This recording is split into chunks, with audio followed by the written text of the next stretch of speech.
ಎಲ್ಲರಿಗೆಲ್ಲ ನಮಸ್ಕಾರಗಳು. ಶ್ರೀನಿವಾಸೇತಿ ಶ್ರೇಷ್ಠದಯಾ ಪಾತ್ರಂ ಗುಣಾನ್ವಿತಃ ಕೌಶಿಕೋನಂತರಂಗಾರ್ಯ ಸ್ಥಿರಂ ವಿಜೇತಾಂ ಭುವಿ ನ್ಯಸ್ತಾತ್ಮೀಯಭರಂ ವರಪ್ರದಗುರೋ ವೈರಾಗ್ಯ ಭಾಗ್ಯೋರಥೋ ವೇದಾಂತಾಂ ತು ಸಾರವಂತಮನಘಾತ್ ಶ್ರೀನಿವಾಸಾತ್ ಗುರೋಃ ಶ್ರೀಶೈಲಾನ್ವಯ ಕೌಸ್ತುಭಸ್ಥಿತನಯಂ ಶ್ರೇಯೋನಿಧೇ ಶ್ರೀನಿಧೇಃ ವಂದೇ ಸಾಧುಕಟಾಕ್ಷಕೇಳನಿಲಯಂ ಶ್ರೀಕೃಷ್ಣಸದ್ದೇಶಿಕಂ ಶ್ರೀವಾಸರಂಗಪರಕಾಲಮುನಿತ್ರಯಾಪ್ತಲಕ್ಷ್ಮಾತ್ಮರಕ್ಷಣೈತಿ ತ್ವಯುಗಾಗಮಾन्तಂ ಆಚಾರ್ಯ ಭಕ್ತಿ ಪರಿಪೂತಮನರ್ಘಶೀಲಂ ಗೋಪಾಲದೇಶಿಕಮುನಿಂ ಗುರುಮಾಶ್ರಯಾಮಃ. ನಾರಾಯಣಾಖ್ಯೇತಿರಾಜ ಪದಾಬ್ಜ ಭೃಂಗ ಶ್ರೀವಾಸಯೋಗಿ ಗುರುಣಾರ್ಪಿತ ಭಾರಮೀಶೆ ಭಕ್ತ್ಯಾದಿಪೂರ್ಣ ವರದಾರಿಕ ಪಾತ್ರ ಚಿಹ್ನಂ ಶ್ರೀನಿವಾಸ ಮುನಿವರ್ಯಮಹಂ ಪ್ರಪದ್ಯೆ. ಶ್ರೀನಾರಾಯಣ ಯೋಗೀಂದ್ರ ವರದಾರಿ ಕೃಪಾಶ್ರಯಂ ರಂಗೇಶ ಪಾದವಿನತಂ ಶ್ರೀನಿವಾಸ ಮುನಿಂ ಭಜೆ. ಶ್ರೀಮಾನ್ ವೆಂಕಟನಾಥಾರ್ಯ ಕವಿತಾರ್ಕಿಕೇಸರಿ ವೇದಾಂತಾಚಾರ್ಯವರ್ಯೋ ಮೇ ಸನ್ನಿಧತ್ತಾಂ ಸದಾ ಹೃದಯ ಯೋ ನಿತ್ಯಮಚ್ಯುತಪದಾಂಬುಜಯುಗ್ಮರುಕ್ಮಂ ವ್ಯಾಮೋಹತಸ್ತರಿತರಾಣಿ ನಾಯಮೇನೆ ಅಸ್ಮದ್ಗುರೋರ್ಭಗವತೋಸ್ಯ ದೇಹಿಕಸಿಂಧೋ ರಾಮಾನುಜಸ್ಯ ಚರಣೌ ಶರಣಂ ಪ್ರಪದ್ಯೆ. ಯತೀಂದ್ರಕೃತಭಾಷ್ಯಾರ್ಥಾಯ ವ್ಯಾಖ್ಯಾನೇನ ದರ್ಶಿತಾಃ ವರಂ ಸುದರ್ಶನಾರ್ಯಂ ತಂ ವಂದೇ ಕೂರಕುಲಾಧಿಪಂ ವರದಂ ದುರದಾದ್ರೀಶಂ ಕಮಲಾಯಾದಯಿತಂ ದಯಾನಿಧಿಂ ಸಕಲಾರ್ಥಿಜನಾರ್ಥಿತಪ್ರದಂ ಪ್ರಣಮಾಮಿ ಪ್ರಣತಾರ್ತಿಹಾರಿಣಂ. ಕೃತ್ವಾನವದ್ಯಂ ನಿಗಮಾಂತಭಾಷ್ಯಂ ನಿರಾಕೃತಂ ಯೇನ ಭಯಂ ಶ್ರುತೀನಾಂ ಪ್ರತಾರಿತಾನಾಂ ಅಭೌಶ್ರುತೈಸ್तं ರಾಮಾನುಜಂ ಯೋಗಿನಮಾಶ್ರಯಾಮಃ. ಶ್ರೀಭಾಷ್ಯಕೃತುಪನ್ಯಸ್ತೋ ಶ್ರೀಶೈಲಪತೆ ಪುರಃ ವೇದಾರ್ಥಸಂಗ್ರಹಸ್ಯಾಸ್ಯ ಕುರ್ಮಃ ತಾತ್ಪರ್ಯದೀಪಿಕಾಂ. ಓಂ ಜನ್ನೋ ಮಿತ್ರಶಂ ವರುಣಃ ಜನ್ನೋ ಭವತ್ವರ್ಗ್ಯಮಾ ಜನ್ನ ಇಂದ್ರೋ ಬೃಹಸ್ಪತಿಃ ಜನ್ನೋ ವಿಷ್ಣುರುರುಕ್ರಮಃ. ನಮೋ ಬ್ರಹ್ಮಣೇ ನಮಸ್ತೆ ವಾಯು ತ್ವಮೇವ ಪ್ರತ್ಯಕ್ಷಂ ಬ್ರಹ್ಮಾಸಿ ತ್ವಮೇವ ಪ್ರತ್ಯಕ್ಷಂ ಬ್ರಹ್ಮ ವದಿಷ್ಯಾಮಿ ಋತಂ ವದಿಷ್ಯಾಮಿ ಸತ್ಯಂ ವದಿಷ್ಯಾಮಿ ತನ್ಮಾಮವತು ತದ್ಭಕ್ತಾರಮವತು ಅವತು ಮಾಂ ಅವತು ಭಕ್ತಾರಂ. ಓಂ ಶಾಂತಿ ಶಾಂತಿ ಶಾಂತಿ. ಅಶೇಷ ಚಿರಚಿದ್ವಸ್ತು ಶೇಷಿಣೇ ಶೇಷಶಾಯಿನೇ ನಿರ್ಮಲಾನಂದ ಕಲ್ಯಾಣ ನಿಧಯೇ ವಿಷ್ಣವೇ ನಮಃ. ವೇದಾರ್ಥ ಸಂಗ್ರಹದಲ್ಲಿ ಭಾಸ್ಕರ ಮತ ನಿರಾಕರಣವನ್ನ ನೋಡಿದ್ವಿ ಹೋದ ಕ್ಲಾಸಿನಲ್ಲಿ. ಭೇದವಾದದಲ್ಲಿ ಅವರು ಭೇದವು ಔಪಾಧಿಕ ಮತ್ತೆ ಅಭೇದವು ಸ್ವಾಭಾವಿಕ ಅನ್ನುವಂತಹ ಭೇದವಾದಿಗಳು ಪ್ರಕೃತಿ ಮತ್ತೆ ಅಂದರೆ ಜಗತ್ತು ಅಥವಾ ಅವಿದ್ಯೆ ಅಂತ ಏನು ಹೇಳಲ್ಪಟ್ಟಿದೆಯೋ ಅದು ಸತ್ಯ, ಅವರಿಗೆ ಬ್ರಹ್ಮನು ಸತ್ಯ. ಆದರೆ ಜೀವರುಗಳೆಲ್ಲ ಬ್ರಹ್ಮಭಾವ ಅಷ್ಟೇ. ಪ್ರಕೃತಿಯ ಸಂಬಂಧದಿಂದ ಈ ಅವಿದ್ಯೆ ಅಥವಾ ಇದರ ಒಂದು ಮಾಯೆ ಏನೋ ಅದಕ್ಕೆ ಬೇರೆ ಬೇರೆ ಹೆಸರುಗಳಿದೆ. ಅದರ ಸಂಬಂಧದಿಂದ ಬ್ರಹ್ಮನಿಗೆ ಜೀವಭಾವ ಬಂದಿರೋದ್ರಿಂದ ಜೀವರುಗಳೆಲ್ಲ ಬರೀ ಪ್ರತಿಭಾಸ ಅಷ್ಟೇ, ಜೀವರುಗಳು ಸತ್ಯವಲ್ಲ. ಆದ್ದರಿಂದ ಈ ಭೇದ ಇಲ್ಲಿ ಕಂಡುಬರುವ ಭೇದ ಜೀವರುಗಳಲ್ಲಿ ಬ್ರಹ್ಮನಿಗೂ ಜೀವನಿಗೂ ಕಂಡುಬರುವ ಭೇದ, ಇದು ಜೀವರುಗಳಲ್ಲಿ ಪರಸ್ಪರ ಭೇದ, ಇದೆಲ್ಲ ಔಪಾಧಿಕ. ಆದರೆ ಸ್ವಾಭಾವಿಕವಾದ ಸ್ಥಿತಿಯಲ್ಲಿ ಎಲ್ಲ ಐಕ್ಯ ಹೇಳ್ತಾರೆ ಅವರು. ಹಾಗೆ ಅದು ಭಾಸ್ಕರರ ಭೇದವಾದ, ಔಪಾಧಿಕ ಭೇದವಾದ ಅದಕ್ಕೆ ಹೆಸರು. ಅದನ್ನು ಪರೀಕ್ಷೆ ಮಾಡಿ ಅದರಲ್ಲಿಯೂ ಹೆಂಗು ಬ್ರಹ್ಮನಿಗೆ ದೋಷವನ್ನು ತಪ್ಪಿಸಕ್ಕಾಗೋದಿಲ್ಲ. ಎಲ್ಲ ಜೀವನಿಗೆ ಬರುವ ಸುಖ ದುಃಖಗಳೆಲ್ಲ ನಿಜವಾದ ಒಂದು ಅವಿದ್ಯೆ ಸಂಬಂಧದಿಂದ ಬ್ರಹ್ಮನಿಗೆ ಈ ಅನುಭವಗಳೆಲ್ಲ ಬರುತ್ತೆ ಅಂತ ಹೇಳಿದ್ರೆ ದೋಷಗಳೆಲ್ಲ ಬ್ರಹ್ಮನಿಗೆ ಬರಬೇಕು. ಆ ದೋಷ ಪ್ರಕೃತಿಯಿಂದ ಮೂಲ ದೋಷವನ್ನು ಮಿಥ್ಯೆ ಅಂತ ಶಂಕರರು ಹೇಳಿದ್ದನ್ನು ಒಂದು ಮೂಲ ದೋಷವನ್ನು ನಾವು ಒಪ್ಕೊಳ್ಬೇಕು ಸತ್ಯ ಅಂತ ಹೇಳಿ ಭಾಸ್ಕರರು ಅದರ ಸತ್ಯತ್ವವನ್ನು ಹೇಳಿದ್ರು. ಅದನ್ನು ಹೇಳಿದ್ರೆ ಆಗ ಸತ್ಯವಾದ ಉಪಾಧಿಯಿಂದ ಬ್ರಹ್ಮನಿಗೆ ಸುಖ ದುಃಖ ಅನುಭವ ಬರುತ್ತೆ ಅಂತ ಹೇಳಿದ್ರೆ ಅದು ಬ್ರಹ್ಮನಿಗೆ ದೋಷ, ಅದರಿಂದ ತಪ್ಪಿಸಕ್ಕಾಗೋದಿಲ್ಲ. ಆವಾಗ ಅದನ್ನು ಹೇಳಿ ಅದನ್ನು ನಿರಾಕರಣೆ ಮಾಡಿದ್ರು. ಈಗ ಮೂರನೇ ಪಕ್ಷ ಯಾದವ ಪ್ರಕಾಶರ ಮತ. ಇದು ಸ್ವಾಭಾವಿಕ ಸ್ವಾಭಾವಿಕ ಭೇದವಾದ ಅಂತ ಹೇಳ್ಬಿಟ್ಟು ಇದಕ್ಕೆ ಅಶುಭಸ್ಯ ಆಸ್ಪದಮಿತಿ ಮೊದಲನೆಯ ಮಂಗಳ ಶ್ಲೋಕದಲ್ಲಿ ಹೇಳುವಾಗ ವಿವಶಂ ಅಶುಭಸ್ಯ ಆಸ್ಪದಂ ಅಂತ ಹೇಳಿದ್ರು. ಎಲ್ಲ ಅಶುಭಗಳಿಗೂ ಆಸ್ಪದವಾಗುತ್ತೆ ಅಂತ ಹೇಳಿ ಬ್ರಹ್ಮೈವಾಜ್ಞಂ ಬ್ರಹ್ಮ ಪರಿಗತಂ ಸಂಸರತಿ ತತ್ ಎನ್ನುವ ಮೊದಲ ವೇದಾರ್ಥ ಸಂಗ್ರಹ ಆರಂಭದಲ್ಲಿ ಬರುವಂತಹ ಶ್ಲೋಕದಲ್ಲಿ 3 ಮತಗಳ ಸಂಗ್ರಹವನ್ನು ಭಾಷ್ಯಕಾರರು ಹೇಳಿದ್ರು. ಪರೋಪಾಧ್ಯಾಲೀಡಂ ವಿವಶಂ ಅನ್ನೋದು ಭಾಸ್ಕರರ ಮತ. ಪರಂಬ್ರಹ್ಮೈವ ಅಜ್ಞಂ ಭ್ರಮ ಪರಿಗತಂ ಸಂಸರತಿ ತತ್. ಮೊದಲನೆಯ ಸಾಲು ಶ್ಲೋಕದಲ್ಲಿ ಅದು ಶಂಕರರ ಪಕ್ಷವನ್ನು ತಿಳಿಸುತ್ತೆ.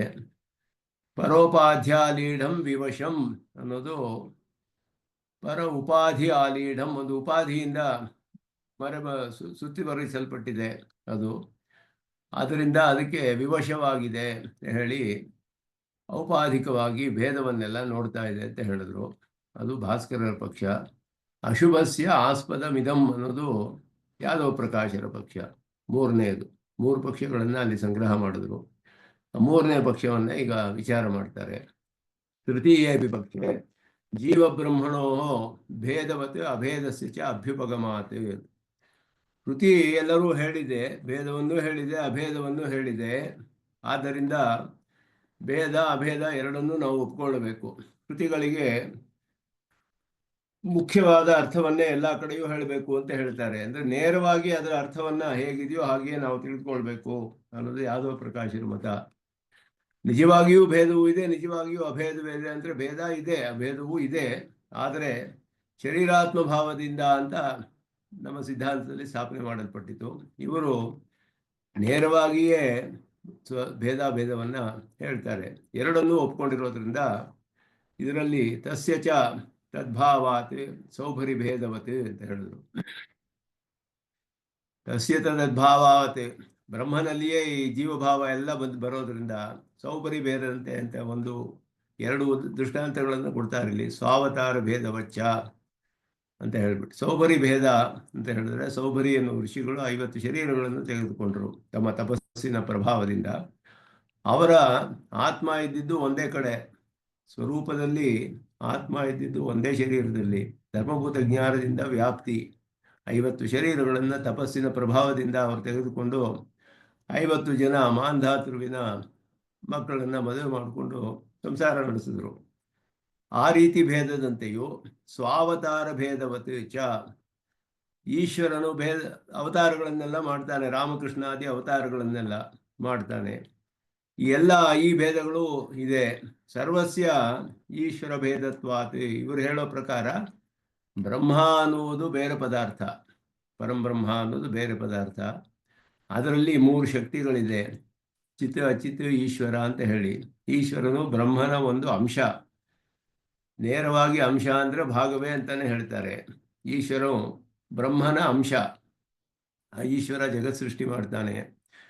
ಆ ಈಶ್ವರನು ಅವತಾರ ಮಾಡುವುದೆಲ್ಲ ಬ್ರಹ್ಮನೇ ನೇರವಾಗಿ, ಈಶ್ವರ ಭೇದವೇ ಅದೆಲ್ಲ. ಮತ್ತೆ ಸೌಭರಿ ಮೊದಲಾದ ಶರೀರಗಳನ್ನು ತೆಗೆದುಕೊಂಡು ಹೇಗೆ ಮಾಡ್ತಾರೋ ಅವರೆಲ್ಲ, ಆ ರೀತಿ ಜೀವರುಗಳೆಲ್ಲ ಕೂಡ ಸಾಕ್ಷಾತ್ತಾಗಿ ಈಶ್ವರನ ಅಂಶವೇ ಆಯಿತು. ಎಲ್ಲವೂ ಕೂಡ ಈಶ್ವರನೇ ಸೃಷ್ಟಿ ಮಾಡೋದು ಎಲ್ಲವನ್ನು. ಸರ್ವಸ್ಯ ಈಶ್ವರ ಭೇದತ್ವಾತ್ ಸರ್ವೇ ಜೀವಗತ ದೋಷಃ ತಸ್ಯೈವ ಸ್ಯುಃ. ಇದೆಲ್ಲ ಸಾಕ್ಷಾತ್ತಾಗಿ ಈಶ್ವರನ ಭೇದಗಳೇ ಆಗಿರೋದ್ರಿಂದ ಅವನಿಗೆ ಎಲ್ಲ ವಿಧವಾದ ದೋಷಗಳು ಬರಬೇಕು ಅನ್ನೋದನ್ನ ಇಲ್ಲಿ ಹೇಳ್ತಾ ಇದ್ದಾರೆ. ಇಲ್ಲಿ ತತ್ರ ಅದಕ್ಕೆ ಒಂದು ಸಣ್ಣ ವ್ಯಾಖ್ಯಾನವನ್ನು ನೋಡಬಹುದು. ಭಾಸ್ಕರ ಮತ ಪ್ರತಿಕ್ಷೇಪಾನಂತರಂ ಯಾದವ ಪ್ರಕಾಶ ಮತಂ ನಿರಸ್ಯತೆ ತೃತೀಯೇಪಿ ಇತಿ. ಬ್ರಹ್ಮಣ ಜೀವಭಾವಾತ್, ಬ್ರಹ್ಮನಿಗೆ ಜೀವಭಾವ ಬಂದಿದೆ. ತಸ್ಯ ಚ ತದ್ಭಾವಾತ್, ತಸ್ಯ ಬ್ರಹ್ಮನಿಗೆ, ಇದು 186ನೇ ಪುಟದಲ್ಲಿದೆ ಕನ್ನಡ ಪುಸ್ತಕದಲ್ಲಿ. ತಸ್ಯ ಚ ತದ್ಭಾವಾತ್, ಬ್ರಹ್ಮನಿಗೆ ಜೀವಭಾವ ಬಂದಿದೆ. ಏಕಜೀವ ಭೇದಸ್ಯ ಸೌಭರಿ ದೃಷ್ಟಾಂತಃ, ಒಬ್ಬ ಜೀವನಲ್ಲಿ ಭೇದಗಳು ಹೇಗೆ ಬರುತ್ತೆ ಅಂದರೆ, ಸೌಭರಿ ಒಬ್ಬನೇ 50 ಶರೀರಗಳನ್ನು ತೆಗೆದುಕೊಂಡ ಅನ್ನೋದು. ಈಶ್ವರನ ಭೇದದಲ್ಲಿ ಸ್ವ ಅವತಾರ ದೃಷ್ಟಾಂತಃ ನಹಿ ಸೌಭರಿ ಶರೀರ ಭೇದಾತ್ ಜೀವಭೇದ. ಸೌಭರಿಯಲ್ಲಿ ಶರೀರ ಭೇದವಿದೆ, ಆದರೆ ಜೀವಭೇದವಿಲ್ಲ. ಒಬ್ಬನೇ ಜೀವ ಒಂದು ಶರೀರದಲ್ಲಿ ಇದ್ದಾನ ಸ್ವರೂಪದಲ್ಲಿ. ಧರ್ಮಭೂತ ಜ್ಞಾನದಿಂದ ವ್ಯಾಪ್ತಿ ಅವನಿಗೆ 50 ಶರೀರಗಳಲ್ಲಿ. ಅದೇ ರೀತಿ ನಚ ನೃಸಿಂಹ ವಾಮನಾದೀನ ಅನೀಶ್ವರತ್ವಂ. ವಾಮನ, ನೃಸಿಂಹ, ಕೃಷ್ಣ, ರಾಮ ಅವತಾರಗಳೆಲ್ಲ ಈಶ್ವರರೇ ಸಾಕ್ಷಾತ್ತಾಗಿ ಆಗಿರೋದು.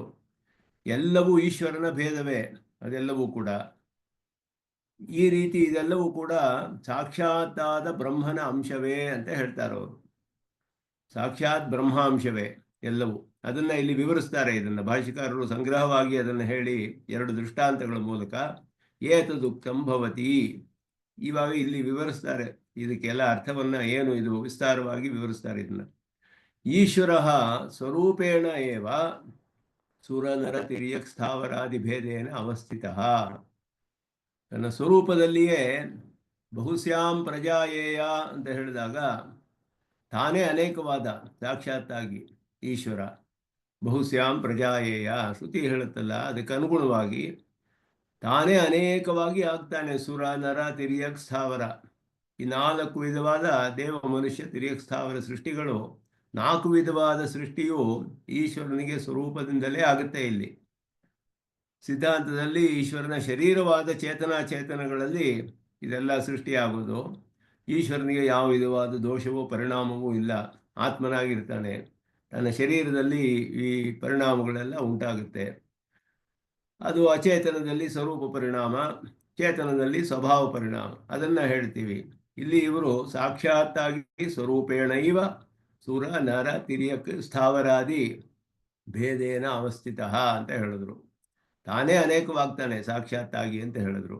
ಇತಿ ತದಾತ್ಮಕತ್ವ ವರ್ಣನಂ ಕ್ರಿಯತೆ, ಎಲ್ಲವೂ ಬ್ರಹ್ಮಾತ್ಮಕ ಅಂತ ಹೇಳಿದ್ರೆ ಈಶ್ವರ ಅಂದರೆ ಹೇಗೆ ಅಂದರೆ ಆ ತದಾತ್ಮಕತ್ವ ಅಂದರೆ ತಾದಾತ್ಮ್ಯ ಅನ್ನೋದು ಕೂಡ ಹಾಗೆಯೇ. ಅದನ್ನು ಅನೇಕ ವಿಧವಾಗಿ ಅರ್ಥ ಮಾಡ್ತಾರೆ ಬೇರೆ ಬೇರೆ ದರ್ಶನಗಳಲ್ಲಿ. ಅದ್ವೈತದಲ್ಲಿ ಐಕ್ಯ ಅಂತಾನೆ ಅರ್ಥ ತಾದಾತ್ಮ್ಯ ಅಂತ ಹೇಳಿದ್ರೆ, ನಮ್ಮ ಸಿದ್ಧಾಂತದಲ್ಲಿ ಶರೀರಾತ್ಮ ಭಾವ ಹೇಳ್ತೀವಿ. ಇದೆಲ್ಲವೂ ಸಾಕ್ಷಾತ್ತಾಗಿ ಅವನೇ ಅನೇಕವಾಗ್ತಾನೆ ಅಂತ ಹೇಳಿದ್ರು ಇದರಲ್ಲಿ. ತಥಾ ಸತಿ, ಹೀಗಾದರೆ ಏನು ಆಗುತ್ತೆ ಅಂತ ಹೇಳಿದ್ರೆ ಹೇಳ್ತಾರೆ. ಈಗ ಏಕ ಮೃತ್ಪಿಂಡ ಆರಬ್ಧ ಘಟ ಶರಾವಾದಿಗತಾನಿ ಉದಕಾಹರಣಾದೀನಿ ಸರ್ವಕಾರ್ಯಾಣಿ ಯಥಾ ತಸ್ಯೈವ ಭವಂತಿ ಏವಂ ಸರ್ವಜೀವಗತ ಸುಖ ದುಃಖಾದಿ ಸರ್ವಂ ಈಶ್ವರಗತಮೇವ ಸ್ಯಾತ್ ಹೇಳುದು. ಒಂದು ವೃತ್ತಿನ ಕಂಟಿಯನ್ನು ತೆಗೆದುಕೊಂಡು ಮಣ್ಣಿನ ಕಟ್ಟಿಯಿಂದ ಘಟ ಶರಾವ ಮೊದಲಾದೆಲ್ಲ ಮಾಡಿ ಅದರಿಂದ ಎಲ್ಲ ವ್ಯವಹಾರಗಳನ್ನು ಮಾಡ್ತೀವಿ. ಘಟದಿಂದ ನೀರು ತರೋದು ಮೊದಲಾದದೆಲ್ಲ, ಉದಕಾಹರಣ ನೀರನ್ನು ತಗೊಂಡ್ಬರುವುದು ಮೊದಲಾದದೆಲ್ಲ ಎಲ್ಲ ಕಾರ್ಯಗಳು ಆಗೋದು ಆ ಮೃತ್ಪಿಂಡದಲ್ಲಿಯೇ ಭಾಗ ತೆಗೆದುಕೊಂಡು ಮಾಡಿರೋದು. ಇದೆಲ್ಲ ಆ ಮೃತ್ಪಿಂಡದ ವಿಕಾರವೇ ಇದೆಲ್ಲ ಆಯ್ತಲ್ಲಿಗೆ.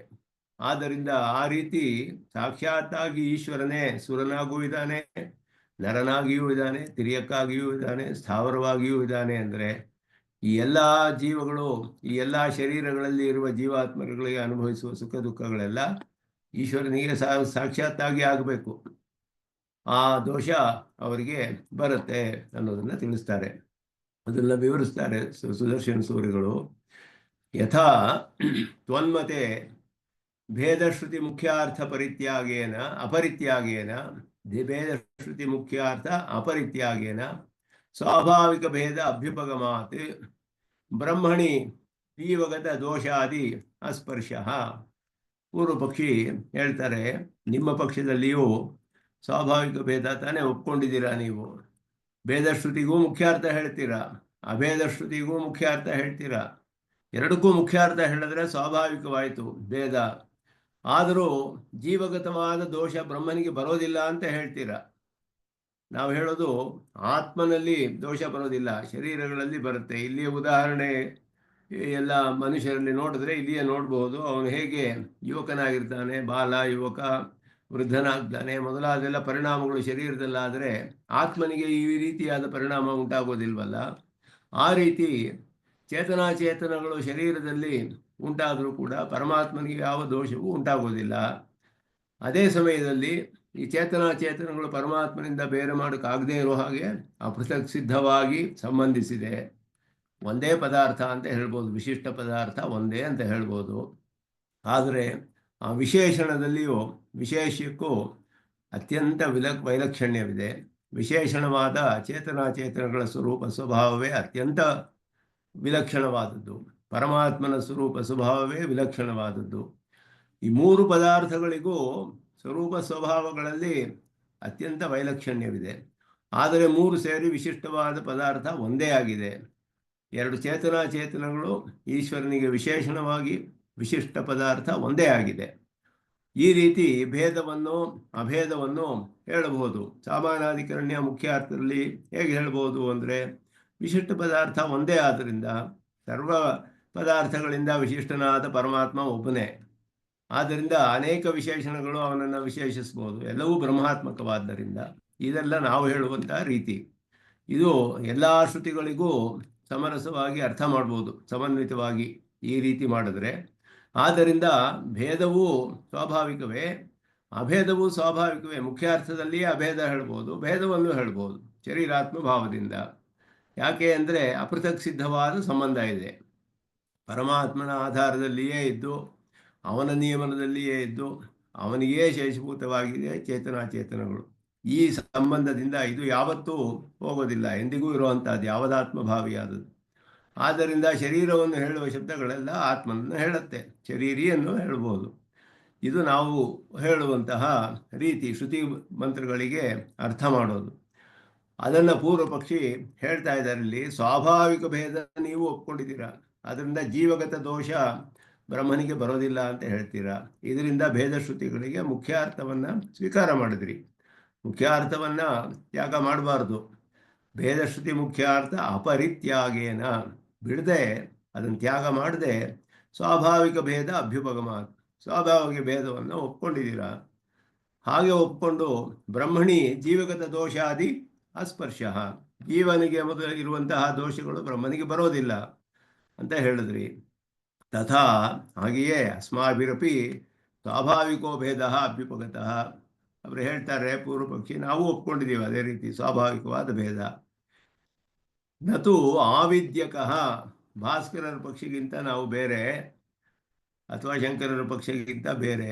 ಶಂಕರರ ಪಕ್ಷದಲ್ಲಿ ಅದ್ವೈತದಲ್ಲಿ ಅವರು ಆವಿದ್ಯಕವಾದ ಭೇದ, ಅವಿದ್ಯೆಯಿಂದ ಉಂಟಾದ ಭೇದ ಅಂತ ಹೇಳಿದ್ರು. ಭಾಸ್ಕರರು ಅವಿದ್ಯಾಕೃತವಾದ ಭೇದ ಅಂದರು. ಅವಿದ್ಯೆಗೆ ಉಪಾಧಿ ಅಂತ ಹೇಳ್ತಾರೆ, ಅದು ಇಲ್ಲಿ ಔಪಾಧಿಕೋ ವಾ ಇತಿ ಅಸ್ಮತ್ ಪಕ್ಷೇನ ಕಶ್ಚಿತ್ ದೋಷ ಅಂದರು. ನಾವು ಆವಿದ್ಯಕವೂ ಇಲ್ಲ ಔಪಾಧಿಕವೂ ಇಲ್ಲ, ಉಪಾಧಿ ಅಂತ ಹೇಳಿದ್ರು ಭಾಸ್ಕರರು, ಇವರು ಅವಿದ್ಯೆ ಅಂತ ಹೇಳಿದ್ರು.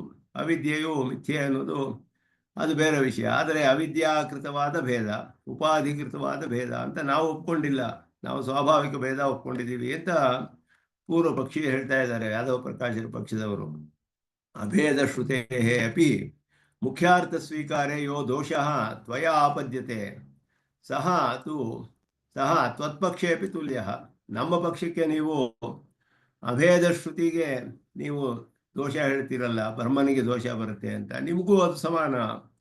ಅದನ್ನೇ ಪೂರ್ವ ಪಕ್ಷಿ ಹೇಳ್ತಾನೆ, ನಿಮಗೂ ಸಮಾನವಾಗಿರಬೇಕು. ಅಭೇದ ಶ್ರುತಿ ಮುಖ್ಯಾರ್ಥಸ್ಯ ತ್ವತ್ಪಕ್ಷೇ ಅಪಿ ಸ್ವೀಕೃತತ್ವಾತ್, ಅಭೇದವು ಮುಖ್ಯಾರ್ಥ ಒಪ್ಕೊಂಡಿದ್ದೀರಾ, ಬ್ರಹ್ಮನಿಗೆ ಯಾಕೆ ದೋಷ ಬರೋದಿಲ್ಲ ಅಂತ ಪೂರ್ವ ಪಕ್ಷಿ ಕೇಳ್ತಾನೆ. ಅದಕ್ಕೆ ಉತ್ತರ ಅದು ಸ್ಪಷ್ಟವಾಗಿದೆ. ಯಾಕೆಂದರೆ ನಮ್ಮ ಸಿದ್ಧಾಂತದಲ್ಲಿ ಚೇತನಾಚೇತನಗಳು ಸ್ವರೂಪ ಹೋಗಿ ಲಯವಾಗೋದಿಲ್ಲ ಬ್ರಹ್ಮನಲ್ಲಿ. ಆದರೆ ಅವು ಸೂಕ್ಷ್ಮವಾದ ಸ್ಥಿತಿಯಲ್ಲಿ, ವಿಭಾಗ ಅನರ್ಹವಾದ ಸ್ಥಿತಿಯಲ್ಲಿ ಇರುತ್ತೆ. ಅವು ಪರಮಾತ್ಮನೊಡನೆ ಸೇರಿ ಸ್ವರೂಪ ನಾಶ ಇಲ್ಲ, ಎರಡಕ್ಕೂ ಸ್ವರೂಪ ನಾಶವಿಲ್ಲ. ಮೂರು ಪದಾರ್ಥಗಳು ತತ್ವಗಳು ನಿತ್ಯ, ಅಚಿತ್ತೂ ನಿತ್ಯ, ಚಿತ್ತೂ ನಿತ್ಯ, ಬ್ರಹ್ಮನೂ ನಿತ್ಯವಾದದ್ದು.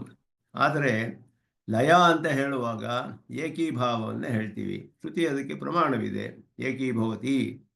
ಆದರೆ ಯಾದವ ಪ್ರಕಾಶರು ಸಾಕ್ಷಾತ್ ಲಯ ಹೇಳಿದ್ರು. ಅದುವೇ ವ್ಯತ್ಯಾಸ ನಮ್ಮ ಪಕ್ಷಕ್ಕೂ ಅವರ ಪಕ್ಷಕ್ಕೂ. ಅದನ್ನು ಇಲ್ಲಿ ಹೇಳ್ತಾರೆ, ಅಭೇದ ಶ್ರುತಿ ಮುಖ್ಯ ಅರ್ಥವು ನೀವು ಸ್ವೀಕಾರ ಮಾಡಿರೋದ್ರಿಂದ ನಿಮಗೂ ಬ್ರಹ್ಮನಲ್ಲಿ ದೋಷ ಬರಬೇಕು.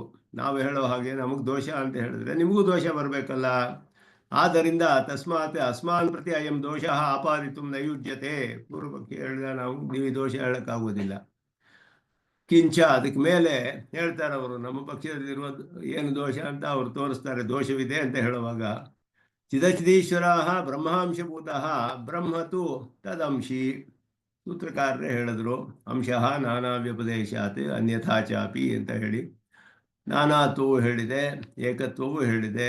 ಎರಡು ಕಾರಣದಿಂದಲೂ ಬ್ರಹ್ಮನ ಅಂಶ, ಎಲ್ಲರೂ ಜೀವಾತ್ಮರುಗಳೆಲ್ಲ ಬ್ರಹ್ಮನ ಅಂಶ ಅಂತ ಸೂತ್ರಕಾರರೇ ಹೇಳಿಬಿಟ್ಟಿದ್ದಾರೆ. ಬ್ರಹ್ಮ ಅಂಶಿ ಆಯಿತು, ಚೇತನರುಗಳೆಲ್ಲ ಅಂಶವಾದರು. ಚಿದಚಿದೆಲ್ಲ ಚಿತ್ತು, ಅಚಿತ್ತೆಲ್ಲ ಅಂಶ. ಇಲ್ಲಿ ಅವರು ಒಂದು ವ್ಯತ್ಯಾಸವಿದೆ ಇದರಲ್ಲಿ. ಅವರು ಹೇಳುವಾಗ ಪೂರ್ವ ಪಕ್ಷವನ್ನು ಬಹಳ ಜಾಗರೂಕವಾಗಿ ನಿರೂಪಣೆ ಮಾಡ್ತಿದ್ದಾರೆ ಸುದರ್ಶನ ಸೂರಿಗಳು. ಚಿತ್ ಅಚಿತ್ ಈಶ್ವರ ಅಂತ ಈಶ್ವರನನ್ನು ಸೇರಿಸಿದ್ರು ಇಲ್ಲಿ ಅಂಶ. ಬ್ರಹ್ಮಾಂಶಭೂತಾಹ ಬ್ರಹ್ಮತು ತದಂಶಿ ಅಂತ ಹೇಳುದು. ಈಶ್ವರನನ್ನು ಸೇರಿಸ್ಬಿಟ್ಟು ಬ್ರಹ್ಮನ ಅಂಶ ಅಂತ ಹೇಳ್ತಾ ಇದ್ದಾರೆ. ನಾವು ಅದನ್ನು ಹೇಳೋದಿಲ್ಲ. ಈಶ್ವರ ಸಾಕ್ಷಾತ್ ಬ್ರಹ್ಮವೇ, ಪರಬ್ರಹ್ಮನೇ ಈಶ್ವರ. ಈಶ್ವರ ಬೇರೆ ಬ್ರಹ್ಮ ಬೇರೆ ಅಲ್ಲ. ಶಂಕರರ ಪಕ್ಷದಲ್ಲಿಯೂ ಈಶ್ವರ ಬೇರೆ ಬ್ರಹ್ಮ ಬೇರೆ. ಈಶ್ವರನು ಆವಿದ್ಯಕ, ಬ್ರಹ್ಮ ಅನ್ನೋದು ಆಚೆ ಬರೀ ಚಿನ್ಮಾತ್ರ, ಅದು ಯಾವುದಕ್ಕೇನು ನಿರ್ವಿಶೇಷವಾದ ಚಿನ್ಮಾತ್ರ. ಅವಿದ್ಯೆ ಆವರಿಸಿ ಮೂಲ ಅವಿದ್ಯೆ ಅಂತ ಹೇಳ್ತಾರೆ. ಮೂಲ ವಿದ್ಯೆ ಆವರಿಸಿ ಈಶ್ವರ ಭಾವ ಬರುತ್ತೆ. ಆ ಈಶ್ವರನಿಗೆ ಅವಿದ್ಯೆ ವಿಕ್ಷೇಪ ಶಕ್ತಿ ಅನ್ನೋದು ಹೇಳ್ತಾರೆ. ಆ ವಿದ್ಯೆ ಸ್ಥೂಲಾವಿದ್ಯೆ ಅಂತಲೂ ಹೇಳಲ್ಪಟ್ಟಿದೆ. ಅದು ಕಾರ್ಯವಿದ್ಯೆ, ಕಾರಣವಿದ್ಯೆ ಹಂಗೂ ಹೇಳ್ಬೋದು. ಕಾರ್ಯವಿದ್ಯೆ ಅಂತಲೂ ಹೇಳಿದ್ದಾರೆ. ಅನೇಕ ಜೀವರುಗಳು ಕಾಣಿಸ್ಕೊಳ್ತಾ ಇದ್ದಾರೆ ಈಶ್ವರನಲ್ಲಿ. ಈ ರೀತಿ 3 ಹಂತದಲ್ಲಿ ಹೇಳ್ತಾರೆ: ಬ್ರಹ್ಮ, ಈಶ್ವರ, ಜೀವ. ಎಲ್ಲರೂ ಬ್ರಹ್ಮನಲ್ಲಿಯೇ, ಇದೆರಡು ಕೂಡ ಈಶ್ವರ ಮತ್ತು ಜೀವರುಗಳು ಬ್ರಹ್ಮನಲ್ಲಿಯೇ ಅವಿದ್ಯೆಯಿಂದ ಅಧ್ಯಸ್ಥವಾಗಿರೋದು. ಭಾಸ್ಕರರು ಹೇಳಿದ್ರು ಅವಿದ್ಯೆ ಸತ್ಯ ಅಂತ ಹೇಳಿದ್ರು, ಅಷ್ಟೇ ವ್ಯತ್ಯಾಸ. ಜೀವರುಗಳೆಲ್ಲ ಅದೇ ರೀತಿಯಲ್ಲಿ ಹೇಳಿದ್ರು, ಉಪಾಧಿ ಅಂತ ಹೇಳಿ. ಆದ್ದರಿಂದ ಇಲ್ಲಿ ನಿರೂಪಣೆ ಮಾಡುವಾಗ ಪೂರ್ವಪಕ್ಷಿ ಹೇಳ್ತಾನೆ, ಭೇದ ನೀವು ಸ್ವಾಭಾವಿಕ ಒಪ್ಕೊಂಡಿದ್ದೀರಾ, ನಾವು ಒಪ್ಕೊಂಡಿದ್ದೀವಿ. ನಮ್ಮಿಬ್ಬರಿಗೂ ಸಮಾನವಾಗಿರ್ಬೇಕಲ್ಲ ದೋಷ, ನಮಗೆ ಯಾಕೆ ದೋಷ ಹೇಳ್ತೀರಾ? ಅದಕ್ಕೆ ಮೇಲೆ ಹೇಳ್ತಾರೆ, ಚಿತ್ತು ಅಚಿತ್ ಈಶ್ವರ ಎಲ್ಲ ಬ್ರಹ್ಮನ ಅಂಶ. ಇದುವೇ ವ್ಯತ್ಯಾಸ ಬಂತಿಲ್ಲಿ. ಈಶ್ವರ ಇಲ್ಲ ಅಂಶ ನಮ್ಮ ಸಿದ್ಧಾಂತದಲ್ಲಿ. ಈಶ್ವರ ಬ್ರಹ್ಮನೇ ಸಾಕ್ಷಾತ್ತಾಗಿ. ಬ್ರಹ್ಮತು ತದಂಶಿ ಅಂತ ಹೇಳಿದ್ರು. ಇದು ಮುಖ್ಯವಾದ ವ್ಯತ್ಯಾಸ ಭಾಸ್ಕರರ ಪಕ್ಷಕ್ಕೂ ನಮಗೂ. ತಸ್ಮಾತ್ ಯಥಾ ಮೃದಂಶಭೂತ ಘಟಶರಾವಾದೀನ ಅನ್ಯೋನ್ಯ ಗುಣದೋಷ ಅಸಂಕರ.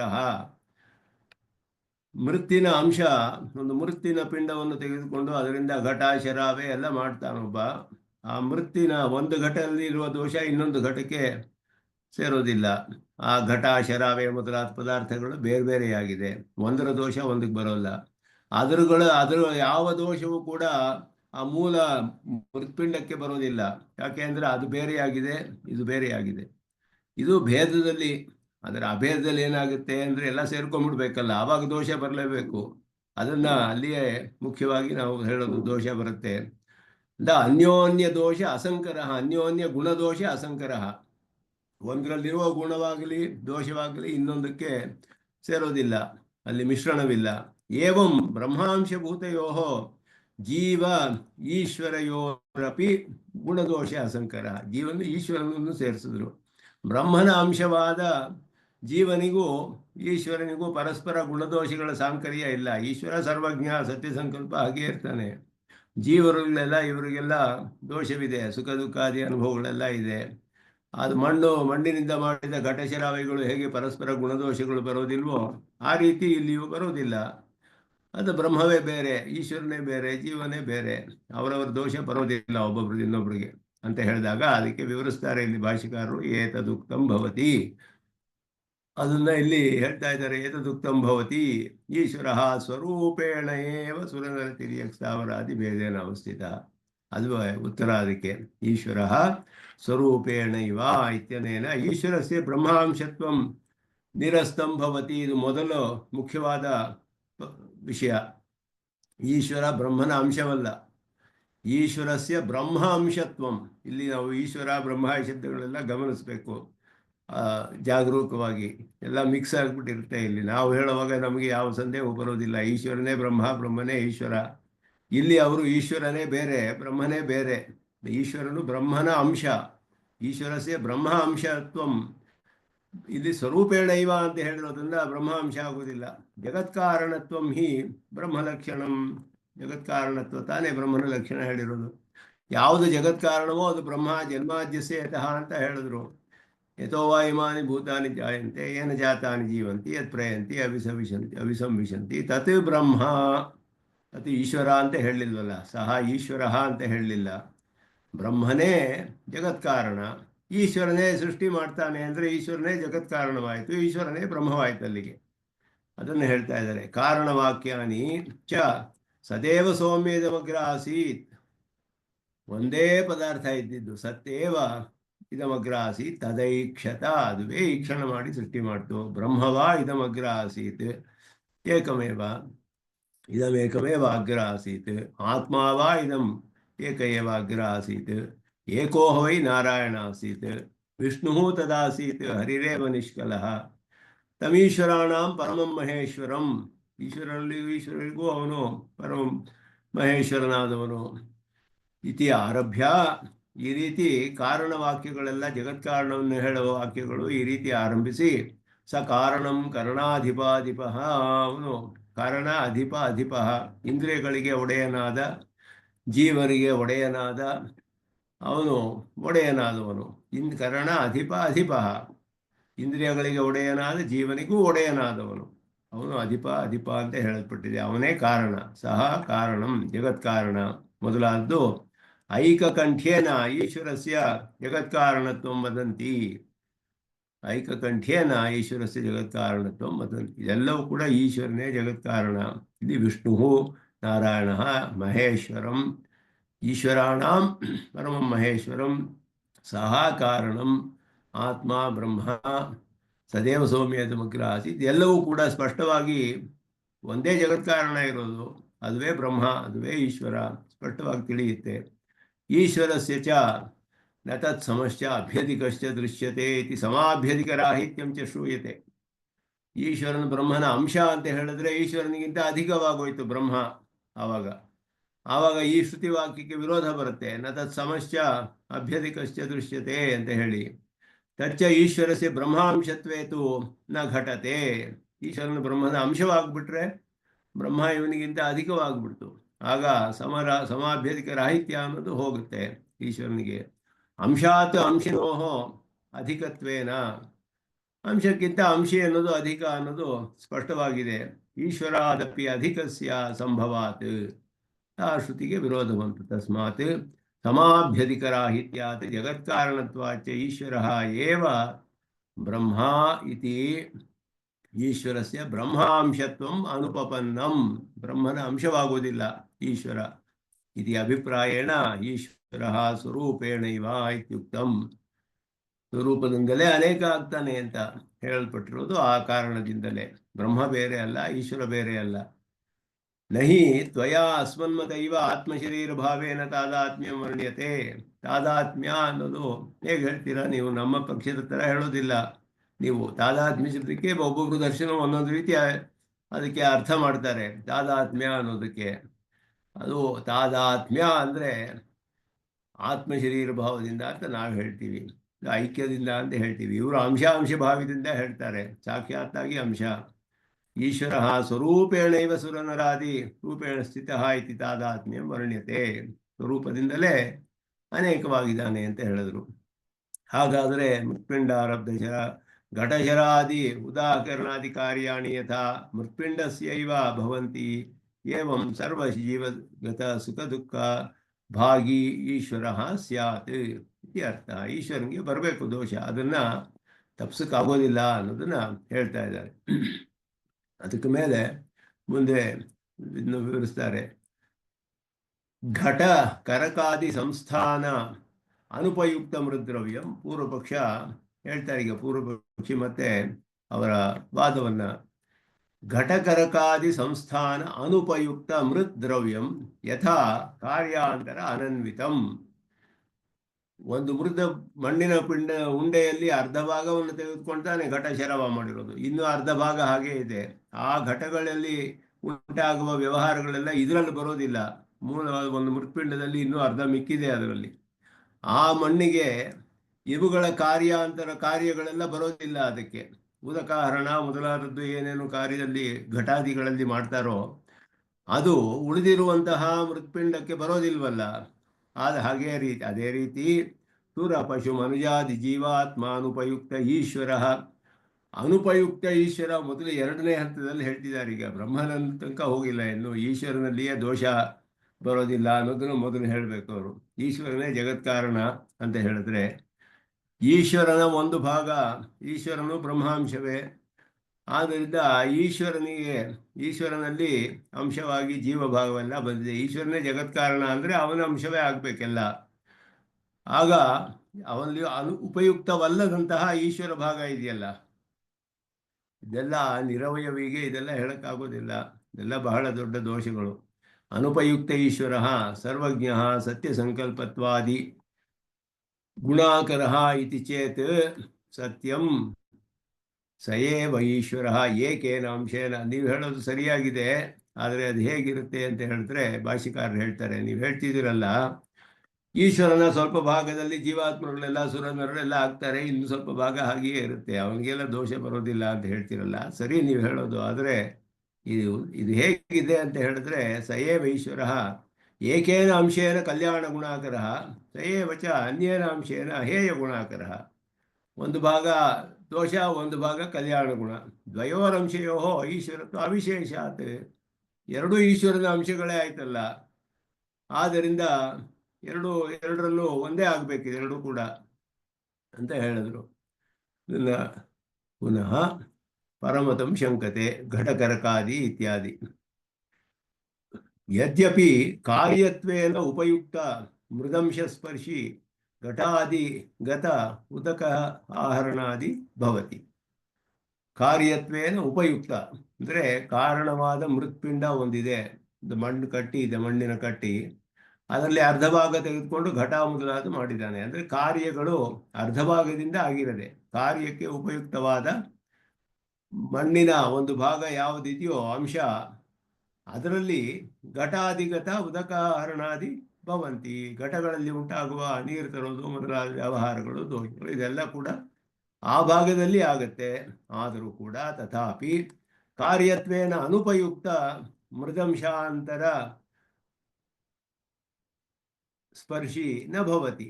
ಕಾರ್ಯಕ್ಕೆ ಉಪಯೋಗಿಸದೇ ಇಲ್ಲದವರಂತಹ ಕೆಲವು ಉಳಿದಿರೋ ಮಣ್ಣು ಭಾಗ ಇದೆಯಲ್ಲ, ಅದರಲ್ಲಿದೆಲ್ಲ ಉಂಟಾಗುವುದಿಲ್ಲ. ಅದೇ ರೀತಿ ಜೀವಾತ್ವ ಅನುಪಯುಕ್ತ ಈಶ್ವರಾಂಶೇ ಜೀವಗತ ದೋಷ ನ ಪ್ರಸಜಂತಿ ಇತ್ಯರ್ಥ.